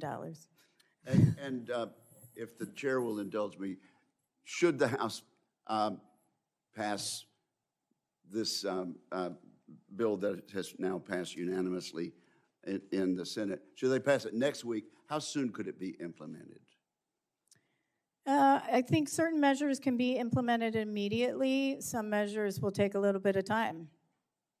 I don't know how much time, but it would take a little bit of time. And FAA would have to sort some of it out through a rulemaking in that amount of time, like ADSB, but in that amount of time, the risk still is in our airspace. So every day that goes by, we face the potential for another catastrophe to occur. Well, thank you for your stewardship of this issue. Thank you. Senator Duckworth. Thank you, Mr. Chairman. As our committee conducted oversight in the aftermath of the tragic DCA crash, I've noticed that the stories from FAA and the Army have gradually evolved over time. Specifically, my sense is that the information provided have come to resemble more of a telling of what should have happened rather than what actually happened. And I fear this pattern is yet another symptom of a complacent culture. For example, NTSB is now officially recommending that FAA and the Army engage in proactive data sharing. The lack of coordination between the FAA and the Army was on full display in May of last year when it was reported that the dedicated direct access line connecting the Pentagon Tower with the DCA Tower had not worked since 2022. Meaning that for more than 1,000 days, not a single soul ever used the hotline directly connecting the DCA Tower and the Pentagon's Army heliport. Now, in the aftermath of this scandal, which itself occurred only months after the preventable deadly DCA crash, FAA issued statements downplaying the impact, implying that the inoperable hotline was really no big deal because, look, controllers could just, and I quote, call each other on the telephone. But FAA cannot hand-wave away the scandal because FAA's Deputy Chief Operating Officer publicly admitted that FAA had no idea that the dedicated hotline was not working for 3 years. FAA had no idea until another Army helicopter incident, less than 4 months after the DCA crash, forced 2 commercial flights to abort landings at DCA. Meaning that after the tragedy of Flight 5342 civil-military collision, not one FAA employee thought, maybe we should test our direct communications line to the Army heliport from the DCA Tower. Chair Homendy, does the fact that the FAA's dedicated direct access line to the Pentagon was literally inoperable for years without anyone noticing serve as an apt metaphor for the sheer amount of work that must be done to improve communications between DoD and FAA? That one's still under investigation by NTSB, but yes, I would agree with that. Just yesterday, the FAA announced a 10-day temporary flight restriction in El Paso, then abruptly reversed it hours later. The conflicting reports that emerged do not inspire confidence that the FAA and DoD have improved their communications either with each other or within their own organizations. In fact, the FAA administrator yesterday, in response to the Chairman Cruz's question about what happened in El Paso, said that Secretary Duffy's tweet about drug cartel drones was absolutely correct, that they knew about the impending, the request for closure of the airspace, but he did not know why FAA actually closed the airspace for 10 days. Chair Homendy, the DCA collision, and now we're hearing it's a party balloon that they shot down, so I'm still waiting to hear what's happening. But Chair Homendy, the DCA collision, the May Pentagon go-rounds, the B-52 incident in South Dakota, and now El Paso showcases a severe lack of coordination. What must change at the FAA and DoD to prevent future coordination failures? What is at risk if there is no improvement? And has NTSB been included in some of these meetings with and coordinations between FAA and DoD? Because they were keeping you out for a while there. No, we are not part of that, but we would not necessarily be part of that, but FAA we can talk about separately because I do have some concerns there. Army actually worked really well with us. What we investigated was between the Army and the FAA, and there was no communication. I mean, the Army participated, the 12th Battalion participated in a helicopter working group that was formed by the tower because the tower was saying, hey, we've got a serious safety issue here and nobody's doing anything about it. Let's try to coordinate. But Army wasn't asking for data. They had their own safety management system problems, and there was lack of coordination. Look, I'm going to tell you, I worked 15 years on Capitol Hill, and we talk about this all the time. When you go to an agency, the lack of communication, even within a large agency and between agencies, is terrible. I don't understand it. People can't talk. It's astounding to me, but it's not surprising from what we've seen from the investigation. Would it be safe to presume that you would support Congress elevating the NTSB recommendations following the DCA Midair Coalition into a statutory requirement? Yes, and you can do that simply by requiring the entities to adopt the recommendations and reference our report without actually having to do language everywhere. What I will say, though, is we shouldn't wait to move the provisions in the Rotor Act. This isn't a wait on Rotor, move this legislation. This is a yes and. Congress can move many pieces of legislation every day. So it's a yes and. Thank you, Mr. Chairman.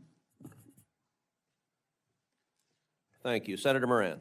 Senator Cruz, thank you. I intended in my line of questioning to reemphasize the importance of Rotor Act, but perhaps that has been accomplished in this hearing. Although one would have thought that 17 other times it may have been accomplished, so maybe it can't be said enough. But I reaffirm my commitment to seeing the passage of the Rotor Act.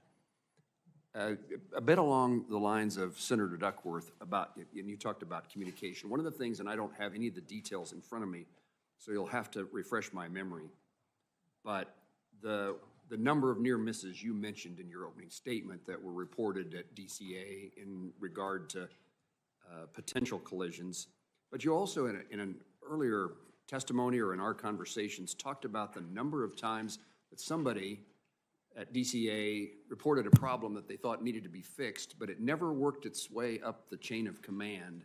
And I think that, as I recall, like nothing ever made it to the folks who actually could implement changes recommended by air traffic controllers or others involved in air traffic safety. Am I saying enough to refresh your memory about what I'm talking about? Yes, first of all, the data, which we actually obtained from the FAA in coordination with them, showed 15,214 close proximity events over about 10 years, 85 of which were near misses. And but you also indicated today something I didn't realize. There's no real definition because those have been dismissed as unimportant. But to me, or to, I assume to Kansans and Americans, you hear a near miss, that means something. But apparently there's no definition that would awake somebody within the FAA. Yeah, they need a common definition because you all brought together FAA, NTSB, and the Army at one point behind closed doors, and I talked about the near-miss numbers that we had received from FAA, and all of a sudden FAA spoke up and said, no, it's 5. And I looked over, where'd you get 5? You somehow whittled down 15,214 to 5? Because there's no common definition. 10 different data sources, and it's whatever you choose it to be that day, a definition. And, from my standpoint, that is just one of many areas that they could have fixed before we even got to a recommendation. You fill in the spaces on my other aspect of my question about where things were reported time and time again, but never did anyone in the hierarchy ever hear of the complaints because there was timidity in complaining. Well, one, I would say the hierarchy at the Air Traffic Organization did understand what was going on, which was a problem. I mean, it was push it down, make it go away, not an issue, too political. Too political was from one of the interviews, not my phrasing. The leadership of the FAA probably were totally unaware. So you have the tower. That's the ultimate bureaucracy, by the way. I think at one point we counted the steps from the tower to get something all the way up to leadership. It was like 10 or 12 steps. It's ridiculous. Almost nothing made it to 10 or 12 steps, if No. I recall what you No, it made it to the district level and made it nowhere else. So what happened was the air traffic control tower said, you know what, we're going to have to take things into our own hands. So we're going to create this helicopter working group. So they did, not just with the military, but all the private operators, police, you name it, law enforcement. And they pulled together the working group. They did some work. They proposed to their hierarchy, hey, you know, we should move helicopter Route 4. Another time they said, we think we should put some hot spots, you know, on the helicopter charts, including at the end of runway 33, which we've seen is an area where we have a great concern for risk if there's a midair collision. And FAA's response, and then they had numerous reports just coming from the tower, written reports. They also had a report saying, we're getting too many requests from Potomac TRACON to reduce spacing between aircraft landing. There were so many reports, and each time it was, nope, or no, and this is the ultimate in bureaucracy. When the response to the hotspot was, yeah, we don't put hotspots on maps. Oh, the only hotspots we do on maps is for ground movement. Come on. At our hearing, we raised this issue. Why didn't you do anything? The person who showed up from FAA said, well, they could have raised it at a symposium. Really? They were raising it so many times in writing, verbally. If that happens at DCA, you know it's happening everywhere else in our airspace. Thank you for refreshing my memory and putting that on the record today. Let me ask you if there's any indication, or what are the indications that the FAA, the Department of Transportation, are taking aggressive action to implement recommendations, past and present? Has anything changed since January 29th of last year? And I think you made a really important point that you don't. I think there's a tendency, I can see myself thinking the same thing. We'll wait for the recommendations and then we'll know what to do when we know there are things to be done today. And that's perfectly reasonable for you all, but for those that were parties to our investigation, the reason why you're parties is because you get you're privy to factual information so you can take early action. None of that occurred. In fact, the entire time we worked for FAA, and I'm going to be honest with you, I met with the DOTIG at one point to talk about whether we should write a letter about obstruction to our investigation, because we were repeatedly denied data we requested. What we kept hearing from FAA was, oh, you're not asking for it properly. We did, I audited it, but here's what I'll say. On the changes, I don't know of any other than what the secretary did. And that isn't right. Message received. I wrote on my notes today that our subcommittee, this committee, we ought to rely, I guess, request GAO, Inspector General, constant oversight on the Department of Transportation and the FAA in particular. Yes. Thank you again. And on DOTIG, one thing I will say, sometimes they don't get access to their data systems. That's something you should chat with them about, because they aren't getting the data. They're relying on people giving them the data. Thank you. Thank you. Senator Klobuchar. Thank you very much, Senator Cruz, and thank you, Chairwoman. Not only do you bring this incredible expertise, you know I've always been a supporter of yours, but you also bring the passion and the anger that I know so many of the families and the loved ones in this room are feeling over what happened. I want to thank your dedicated NTSB staff for all of their hard work. And I want to acknowledge the 67 people who lost their lives, including Wendy Jo Schaefer, a mom of 2 from Mahtomedi, Minnesota. So this committee, as you noted, has worked in a bipartisan fashion to advance the Rotor Act. And I thank the chairman and the ranking member for their work on this, as well as Senator Moran and Senator Duckworth. So my questions are, first of all, on air traffic control staffing. We have a shortage of air traffic controllers. Former Senator Braun and I pushed to address staffing shortages by requiring the FAA to conduct maximum hiring of air traffic controllers.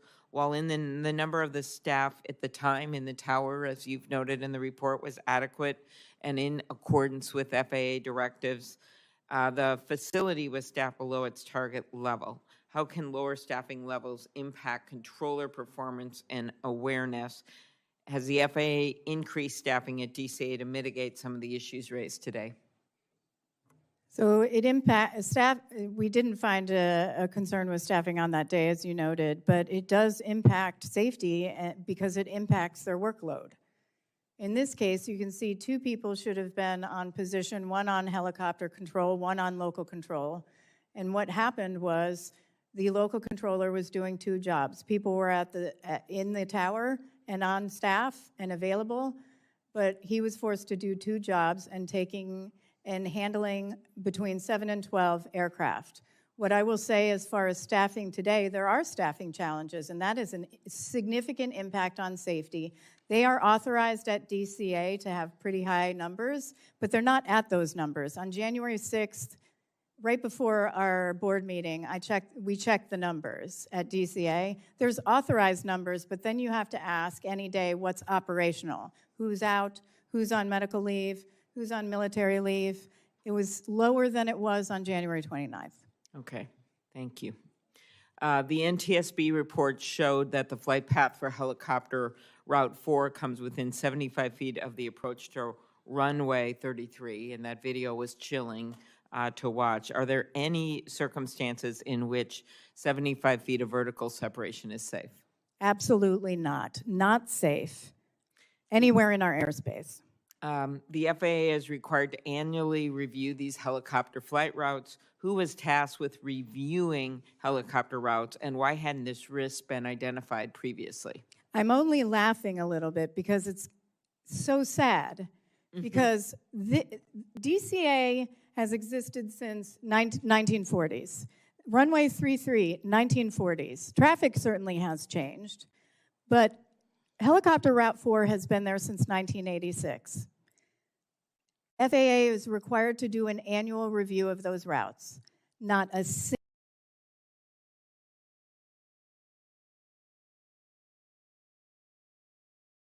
when we asked who was responsible for doing those annual reviews. I think we asked NTSB or FAA.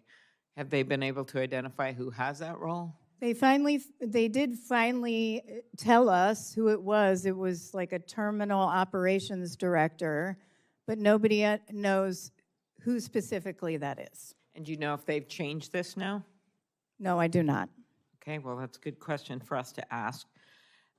Could you talk about how you did this report and got this thorough analysis through all the grief? And as I was watching the video, I was thinking about the hard work of your staff, and I was thinking about the grief of the families, and I was thinking about how every single day they had to come to work, your staff, feeling that weight of what had happened to these families and then still do their jobs. How many staff contributed to this investigation? How many hours? And what is the funding status for NTSB? And you can put it in writing later if you don't have it exactly. Yeah. Okay. It's probably about 50 or 60 staff. I mean, we're only about 415 right now. It's significant. How were we able to do this? The people behind me. I can only advocate like I do and know the facts that I do and do a good job because of them. We are a team. And they put together they gathered 19,000 pages of evidence. It's my duty to read every single word of that evidence because that's our hard work. I mean, it's a lot of work. And while they also have about 15 to 20 other cases, Mr. Shin here, who's behind me, did all the helicopter work, helicopter systems, barometric altimeters, you'll name it, on this investigation. He's also leading the UPS crash as the investigator in charge. Wow. Thank you, Mr. Shin. And to all So of you. the personnel, it's been difficult. I mean, it's a difficult year for them, and the shutdown was difficult. It's a strain on all of them, but I have never been more proud of the team than I was on January 27th and every day since I came to the NTSB. Thank you. I just think the findings and the fact that on a bipartisan basis, the chairman and ranking member have worked on this, as you noted, focused on this, along with Senator Moran, Senator Duckworth. I just don't detect partisanship here when it comes to this. And it is such an example of why we're never going to be able to make things better if we don't get to the bottom of what went wrong. And as I understand already, some changes have been made that you've recommended and must continue to be made, every single one of them. Thank you. Thank you. And I'll also add for the chairman, this is the same team behind me that helped me evaluate NDAA before we even did anything. We get together as a group and make decisions as a team. Thanks. Senator Sullivan. Thank you, Mr. Chairman, and Madam Chair, it's good to see you again, and I want to thank you as well. You're doing an exceptional job, and your whole team. I want to begin by, of course, expressing my deepest condolences to the families and loved ones of those we lost in the American Airlines Flight 5342 tragedy at DCA. As you know, Madam Chair, also around the same time we had another airplane crash in Alaska, the Bering Air crash over Norton Sound. 1 year later, these losses remain deeply felt throughout our country, with witnesses here in my state in Alaska, where, as you know, aviation is not a luxury, it's a lifeline. And I want to thank the NTSB for its thorough work, and I appreciate the work you've done on the latest Bering Air crash, that latest crash in Alaska. We are grateful for your commitment. We're grateful for you going up to Alaska so soon after that crash. And aviation safety is particularly important in my state, where communities depend on reliable air service for healthcare, for commerce. We have over 230 communities in my state that are not connected by roads. And so it really matters. So I want to broaden the aperture here. It's been 6 years since the February 2020 NTSB report that found over a 10-year period Alaska's aviation crash rate was almost 2.5 times higher than the national average, and the fatality rate was 1.3, almost 1.4 times higher. That led me and the FAA administrator at the time, Steve Dixon, and you to push for what we now refer to as the Alaska Aviation Safety Initiative, the FASI initiative.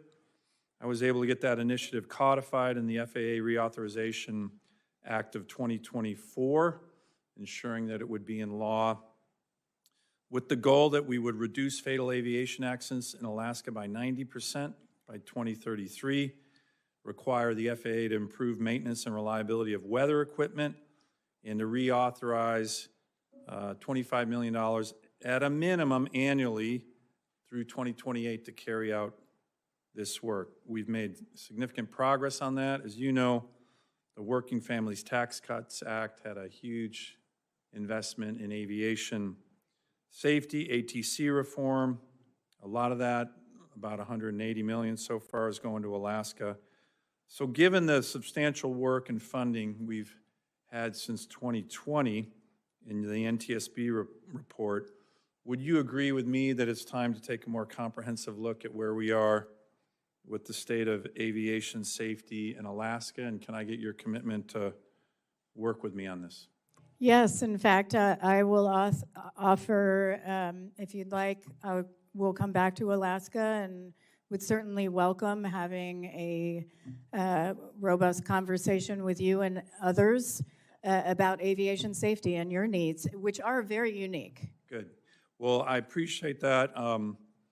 Chair, one of the things I'm going to be working on, and hopefully with the chairs, and the committee's help, is possibly a field hearing with the chairman of the NTSB, who again I think is doing a great job with the FAA on the state of where we are in the FOSI initiative, because what we're trying to do, Can the field hearing coincide with salmon fishing season? if you come, it can. But what we're trying to do is preempt, you know, what Senator Duckworth actually said, which is see our challenges. You know, I did notice, Madam Chair, in your opening statement, you mentioned Alaska with regard to 15 potential near collisions. We did have a collision in 2019 in Ketchikan. 6 people died, you know, in that collision. So, yes, I'd like to get have you up and have my constituents see, because I think there's progress, but there's still gaps. And would you agree with that? And you know, the President, Secretary Duffy did announce a huge investment in AWAS systems in Alaska. I think the President actually announced 170 for my state, which would be fantastic. But we need to work on all elements of that. Can I get your commitment again on that? And are there any things that, from the preliminary look at the Bering Air investigation or your other areas of expertise that relate to Alaska, that you could kind of lay out right now here? Well, we're still well, first of all, yes, you have my commitment on Great, that. thank you. I was the board member on scene for Ketchikan. It was really devastating. Yeah. Bryce Banning was also on that investigation. He's our investigator in charge for DCA. You know, so we're still conducting the investigation on Nome. We hope, I need to check in with the team on when that will be completed. But you have a lot of needs in Alaska, infrastructure. For one of them, resources. I mean, just to see how different aviation is, that you're relying on aviation from everything from mail to prescriptions, life-saving medicine to food. Yeah. And you need to have that infrastructure there so you can get all of that in, whether it's weather, whether it's runway lights, or anything else. Good. Well, I look forward to that. And, Mr. Chairman, I look forward to maybe getting you up there and your team, but that'll be an important hearing. And again, thank you for your work. Thank you for your work on the FOSI initiative. I want to thank the committee on that. We made some really good progress on the Alaska Safety Initiative here in the last FAA reauthorization and the Working Families Tax Cuts Act, which we passed in July. In your work on this, I know it's difficult. And again, to the families who have lost loved ones, we are very focused on making sure this doesn't happen again, either in DC or in Alaska. Thank you. Thank you. Senator Lujan. Thank you, Mr. Chairman. To all the families that are here, thank you for being here. Not just lifting the memories and names of those that you lost personally, but of all 64 that we lost. For reminding us that behind policy, behind these decisions, that there's people. And I want to thank you all for being here. Chair Hamady, one of the many findings and recommendations in this report, one that stood out to me is how the lack of communication and coordination between the FAA and the Army contributed to this crash. What's even more concerning is that this lack of coordination apparently has not been resolved. Just yesterday, we saw how the lack of coordination between the FAA and the Department of Defense can lead to widespread confusion. Flights were delayed, canceled for many of my constituents, Senator Cruz's constituents, and others throughout the United States. But it's more than those flights being canceled. It's the worry and the uncertainty that also came from this. There's still been no answer from the President, from the United States government, from the Department of Transportation, from the Department of Defense, and now we're learning the Department of Homeland Security. They've all been quiet, and they stand behind what Secretary Duffy said, that it was about a drone incursion. Well, what's being reported now is that it was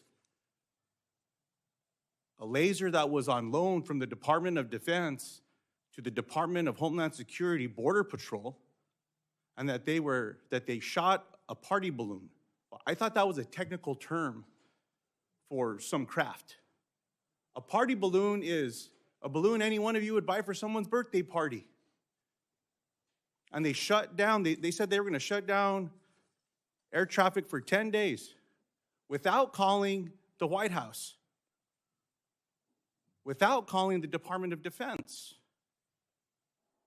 Do you all know how long the airspace was shut down over Venezuela when the full force of the United States military went down there? 24 hours. Further, what's being reported is that the FAA and DoD have said that this technology was safe for air travel. It also says that there's accounts that there were DoD personnel on the ground there with Border Patrol. I appreciate Senator Cruz and Senator Cornyn making it abundantly clear that there needs to be a briefing in a skiff. I don't know why there needs to be a briefing in a skiff shooting a party balloon.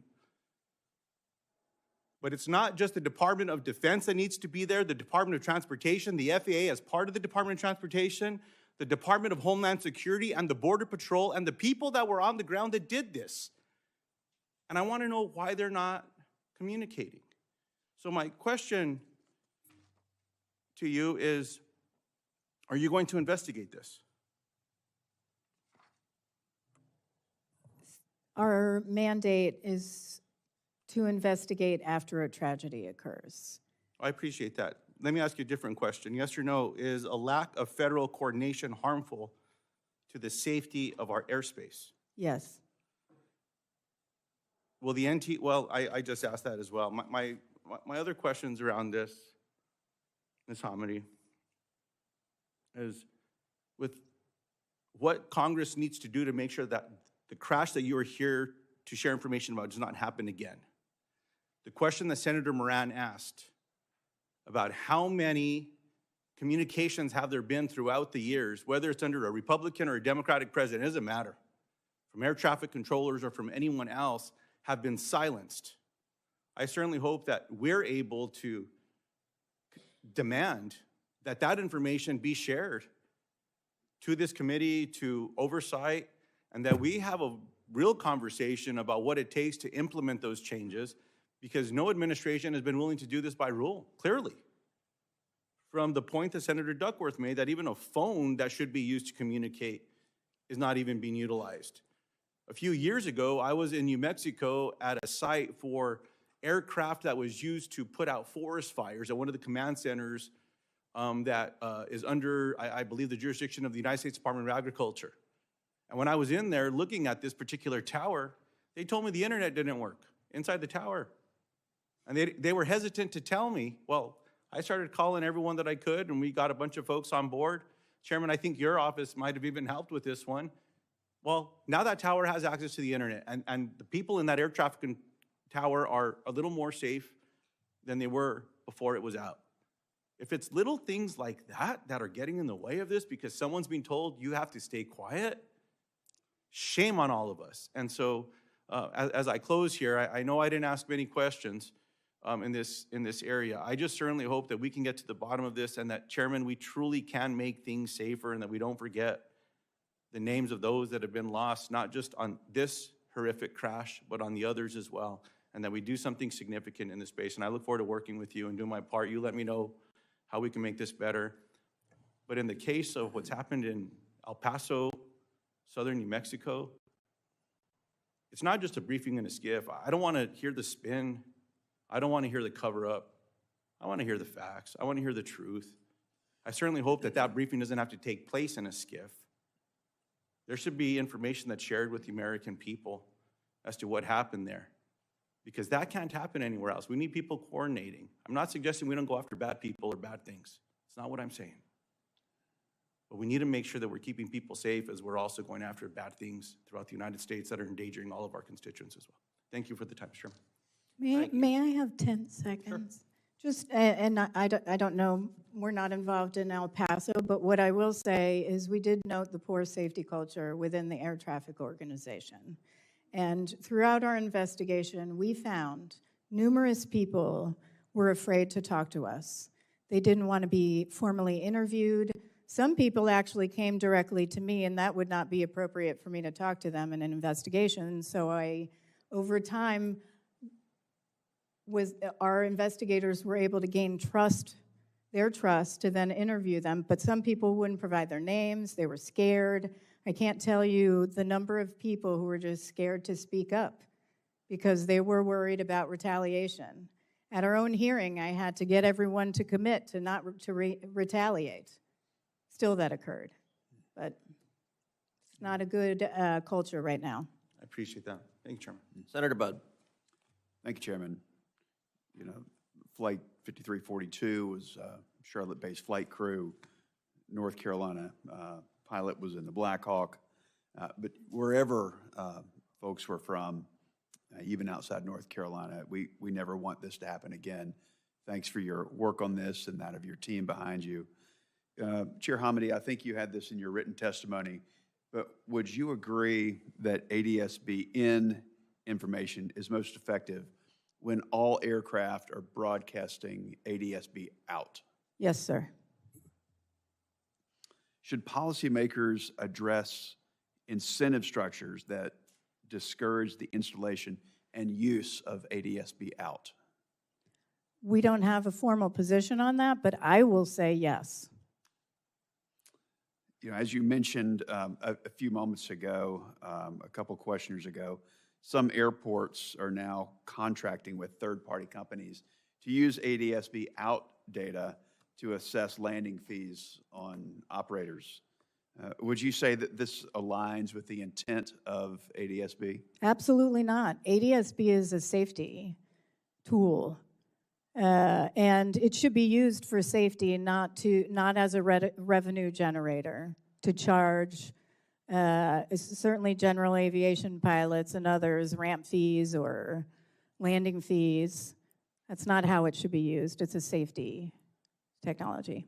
Do you think using it in a manner that you just described, like to generate fees, would encourage pilots, aircraft owners to have them turned off? Yeah, they turn them off or just not install it at all or use it. That would discourage their use. So I would, and I believe you have legislation on this. I hope it moves because I think it should be prohibited.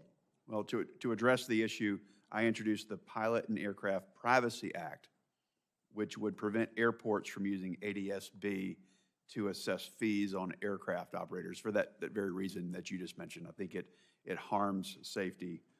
You know, as you noted in your testimony, if both the helicopter flight PAT 25 and flight 5342 had been using ADSB, a collision avoidance system, the crew of 5342 would have had nearly a minute more advance warning than they received from the TCAS. Now, it may not have prevented the tragedy, but it would have been another layer in this so-called Swiss cheese model. Chair Hamady, I do appreciate the time you gave today. I appreciate your team, and I look forward to working with you and with this committee to ensure as many aircraft as possible use the ADSB system and other critical safety technologies. Thank you so much. Thank you.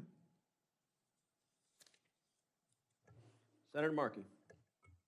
Thank you, Mr. Chairman. First of all, Madam Chair, I just want to say that you are one of America's great public servants. You're fearless, and you're very smart, and very needed at this time. So I just wanted to tell you that publicly. I'm only that good because of them behind me. But we need people like you to make them good, because there are other people who have positions in our government who, as you're saying, they put even their own personnel in a code of omerta where they're unafraid to speak the truth, unafraid to say the right thing, and you create the right culture to protect the American people. I just want to tell you how grateful I am, and I think our nation is, whenever they hear you speak, because I know you're speaking the truth. And I want to begin just by taking a moment to honor the 67 individuals who lost their lives when American Eagle Flight 5342 crashed into the Potomac River.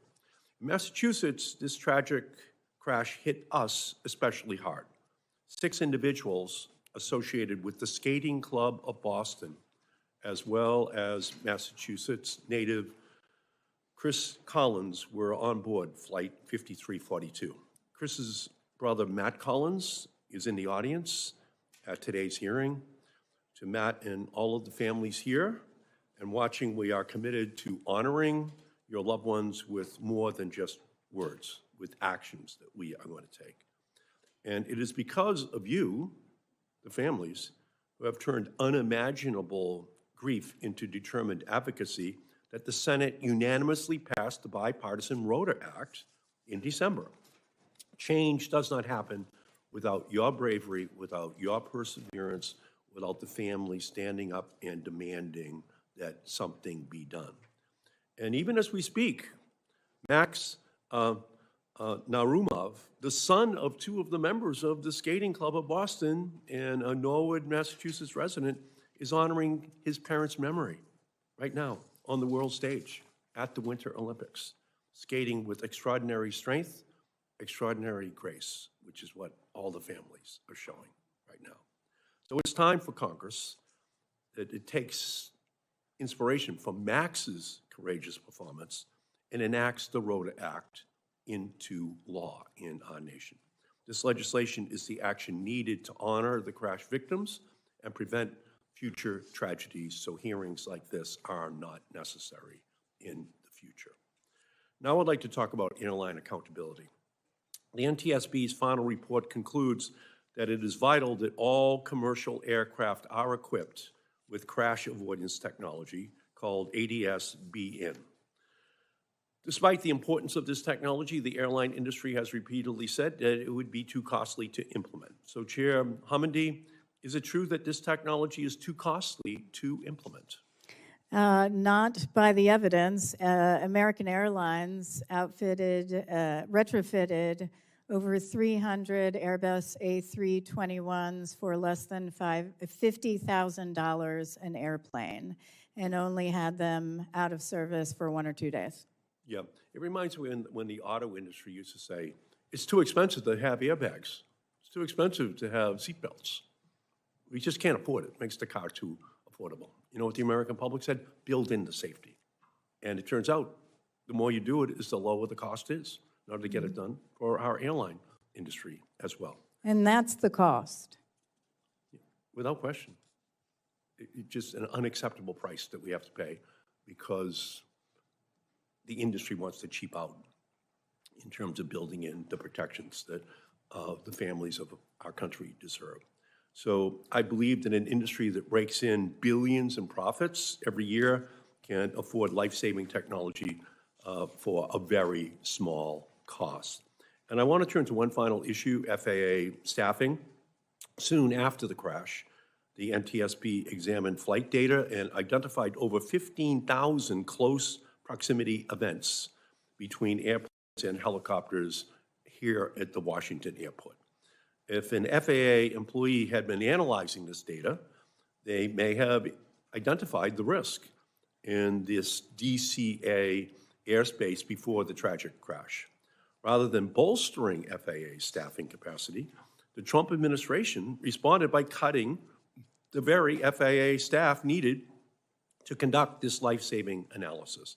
And that's why last July I sent a letter to the FAA demanding answers about its staffing levels and capacity to identify similar risks at other airports in our country.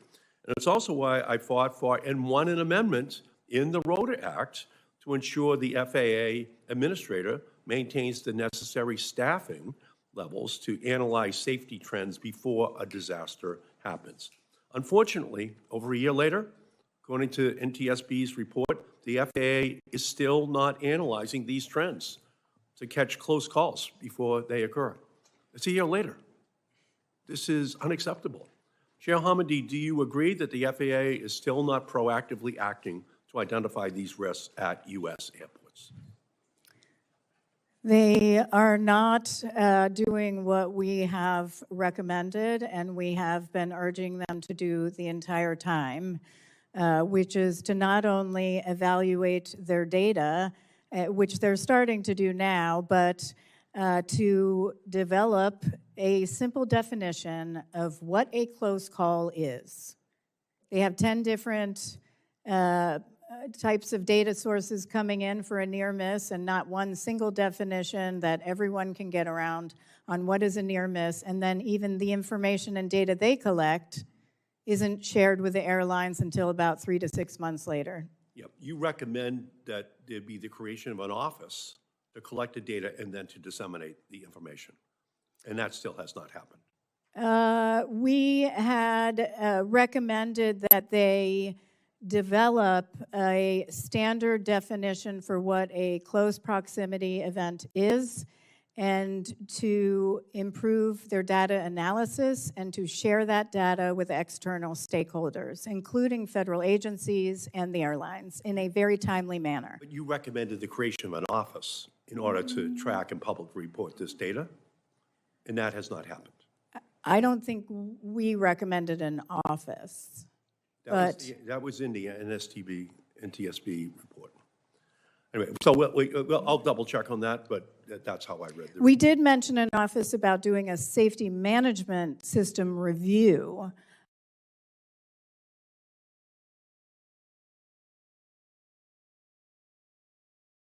We needed some work done. Thank you, Mr. Chairman, and we must pass this legislation. It's absolutely critical. Thank you. Thank you, Chairwoman Homendy, for your testimony here today, and thank you for the hard work of your team, who does a consistently excellent job. Senators will have until the close of business on February 19th to submit questions for the record. The witnesses will have until close of business on March 5th to respond to those questions. That concludes today's hearing. The committee stands adjourned.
is the biggest dastard in the country, President Donald Trump. Dastard number one. This says countdown to impeachment. This is the President of the United States of America, seated here. I'm proud to tell you that I stood right over there and I told the President to his face, you don't have a mandate to cut Medicaid, Medicare, and Social Security. This was at a joint session of Congress. And this dastard said that they weren't going to do it. And lo and behold, the dastard did it. They cut about $1 trillion out of health care. This is the dastard that perpetrated the deed. He ought to be recognized in history as the person who did the greatest injustice to health care the country has ever seen, Donald John Trump. But he's gone beyond this. His behavior is something that is difficult to codify, difficult to explain. But I will tell you this, he went too far just recently. He's gone too far on many other occasions, but recently he went too far again. This time, this dastard, Donald John Trump, sent out a meme wherein he had the unmitigated, as we say, where he had the low down, dirty instinct to send out, to post a picture of the Honorable President Barack Obama and the First Lady Michelle Obama, to picture them as members of the primate family. That's what this dastard did to two of our heroes of black history.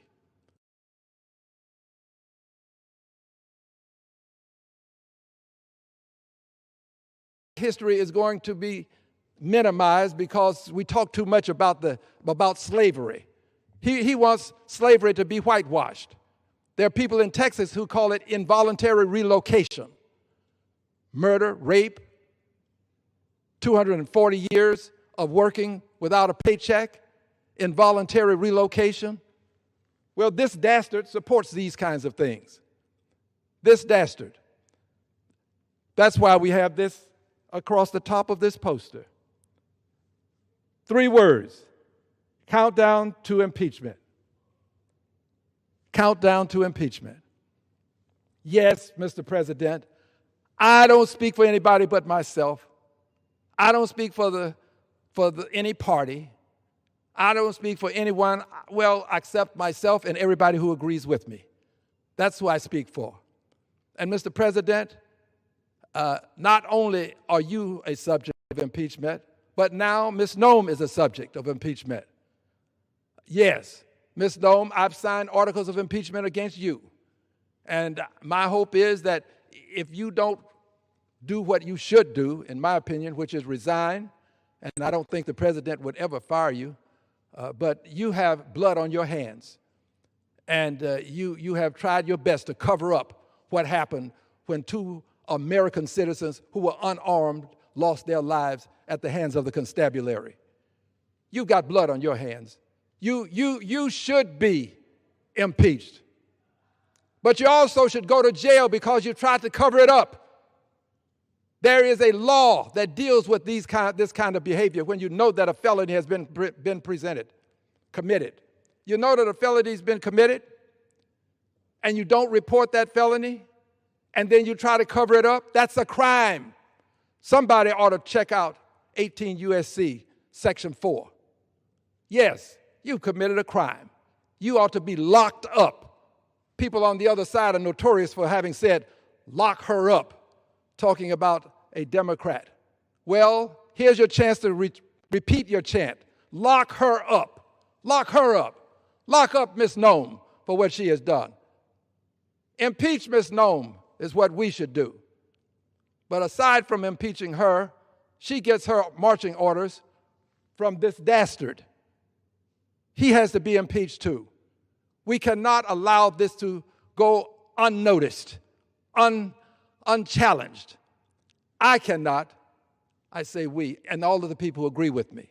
Now, there are a good many who do not. I don't want to discredit them in any way. But I cannot. So yes, we are in a countdown to another impeachment. I'm going to call this the Black History Month impeachment because I'm going to deal with the racism that this president perpetuates, the racism that he perpetrates, the racism that he places in policies that are harmful to the American public. I'm going to deal with that. And then we'll give people a chance to decide, was it as bad as you say it was? You've been on television talking about how this horrible deed was perpetrated by this dastard. Well, let's see if you really believe what you've said. Andrew Johnson was impeached in 1868 for speaking ill of Congress. So don't say you can't impeach for this kind of dastardly behavior from this dastard. Don't say that you can't do it because we've seen it done. We've seen it done by people who were closer to the drafting of the Constitution than we were. So they probably had a better sense of what impeachment was all about than these so-called scholars who have decided that impeachment has to have so many lofty goals achieved before you should bring articles. Not true. Whatever the House says impeachment is, that's what it is. It's not appealable. It's a political question. It's not something that requires a violation of a statutory law. So if you believe what you have been propagating when you say that this was such a bad thing that the president did with these memes, then we'll give you an opportunity to express that here on the floor of the Congress of the United States of America. I just believe we have an obligation to do this. I don't think that we should stand by, we meaning the people who agree with me. People who don't agree, they'll do what they do. That's okay with me. I'm going to vote my conscience. I ask others to vote theirs. Just vote your conscience. That's all I ask. And if we vote our conscience, I would hope that in the end, maybe not today, but someday. Stevie Wonder has a song where he says, someday at Christmas time. Well, baby, someday in the near future, in my lifetime, this dastard will be impeached. But I guarantee you this, the record will show that at least one member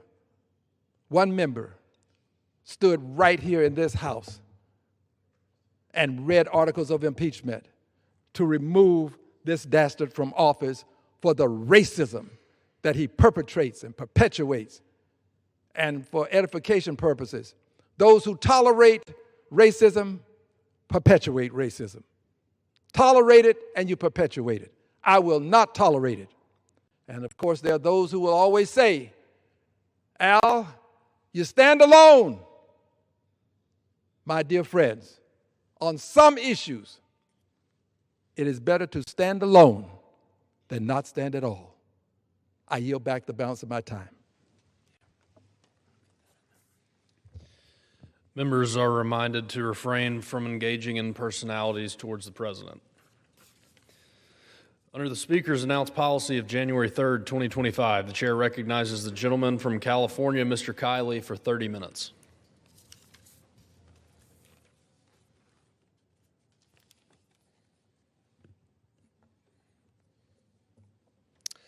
Thank you, Mr. Speaker. I wanted to discuss two votes that occurred this week that have been broadly characterized as relating to tariffs. But the issues are a little more nuanced than they've generally been portrayed.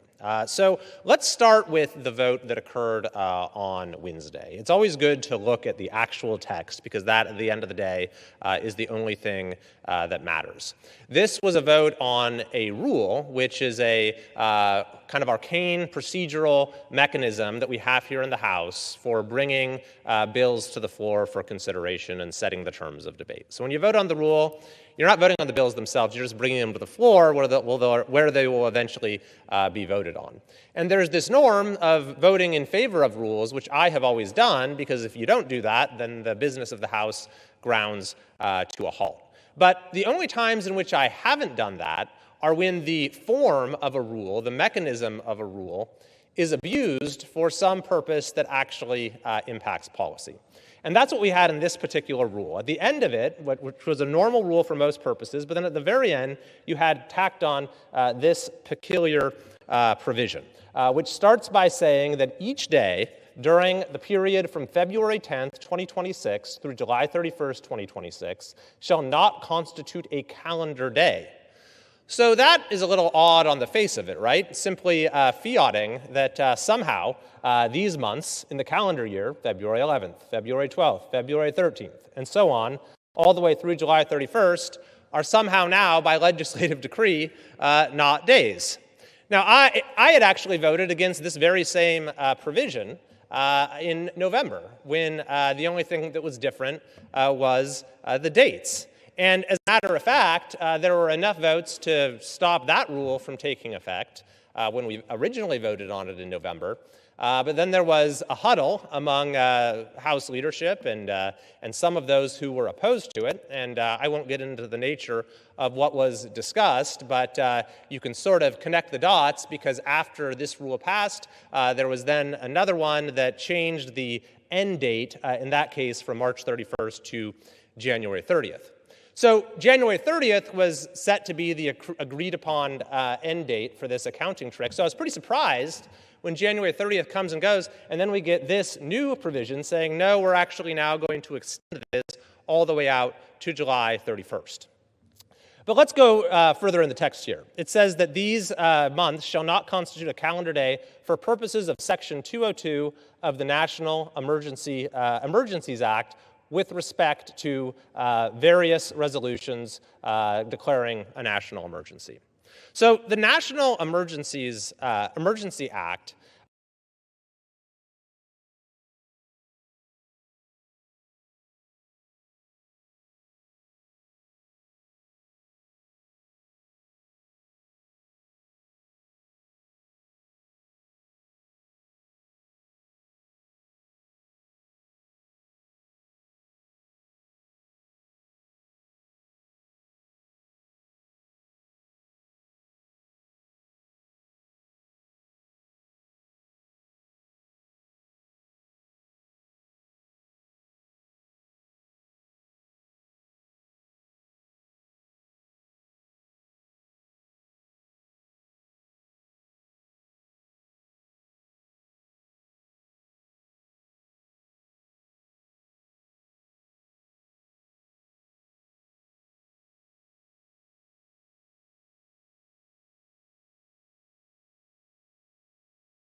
principle I've ever fought for, and to surrender our own power as members of the House in relation both to our own leadership and the executive branch.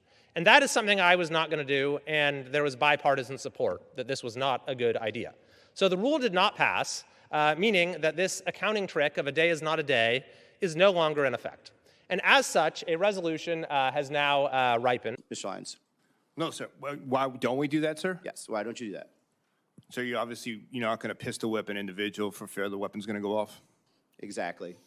And so what we've seen consistently is a lot of CBP agents, and in this case, customs agents, that are clearly either violating or putting other people in danger or themselves in danger. And the fact that they're doing that tells me there is a command structure and element that allows that to happen, because we consistently see it all the time on video.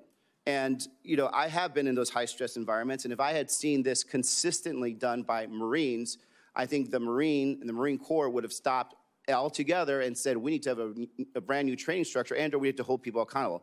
The fact that this is happening all the time means that you've created a space a command structure that has allowed this because these men feel that there's going to be no accountability. Now, rolling forward, after Renee Good was shot, the agent called her I quote, a fucking bitch on camera. Yes or no? Is this how your agents are trained to act? And I'll go to Chairman Scott, sorry, Chairman, Mr. Scott. No, sir. Is that professional in that regard? I asked this earlier, you know, your weapons, your agents, Director Lyons, are trained in weapons handling, correct? Yes, sir. If you look at the Renee Good shooting, why is the agent holding a camera phone and a weapon at the same time? So, sir, I don't want to comment on the ongoing investigation just because that's still being determined at this time. But can I just go back to one thing, sir, that you mentioned earlier? I want to ask further questions on this.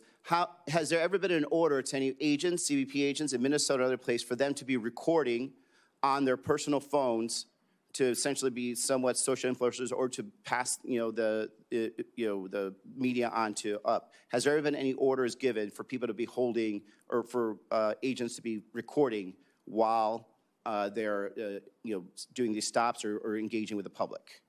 Sir, has there ever been an order to do that?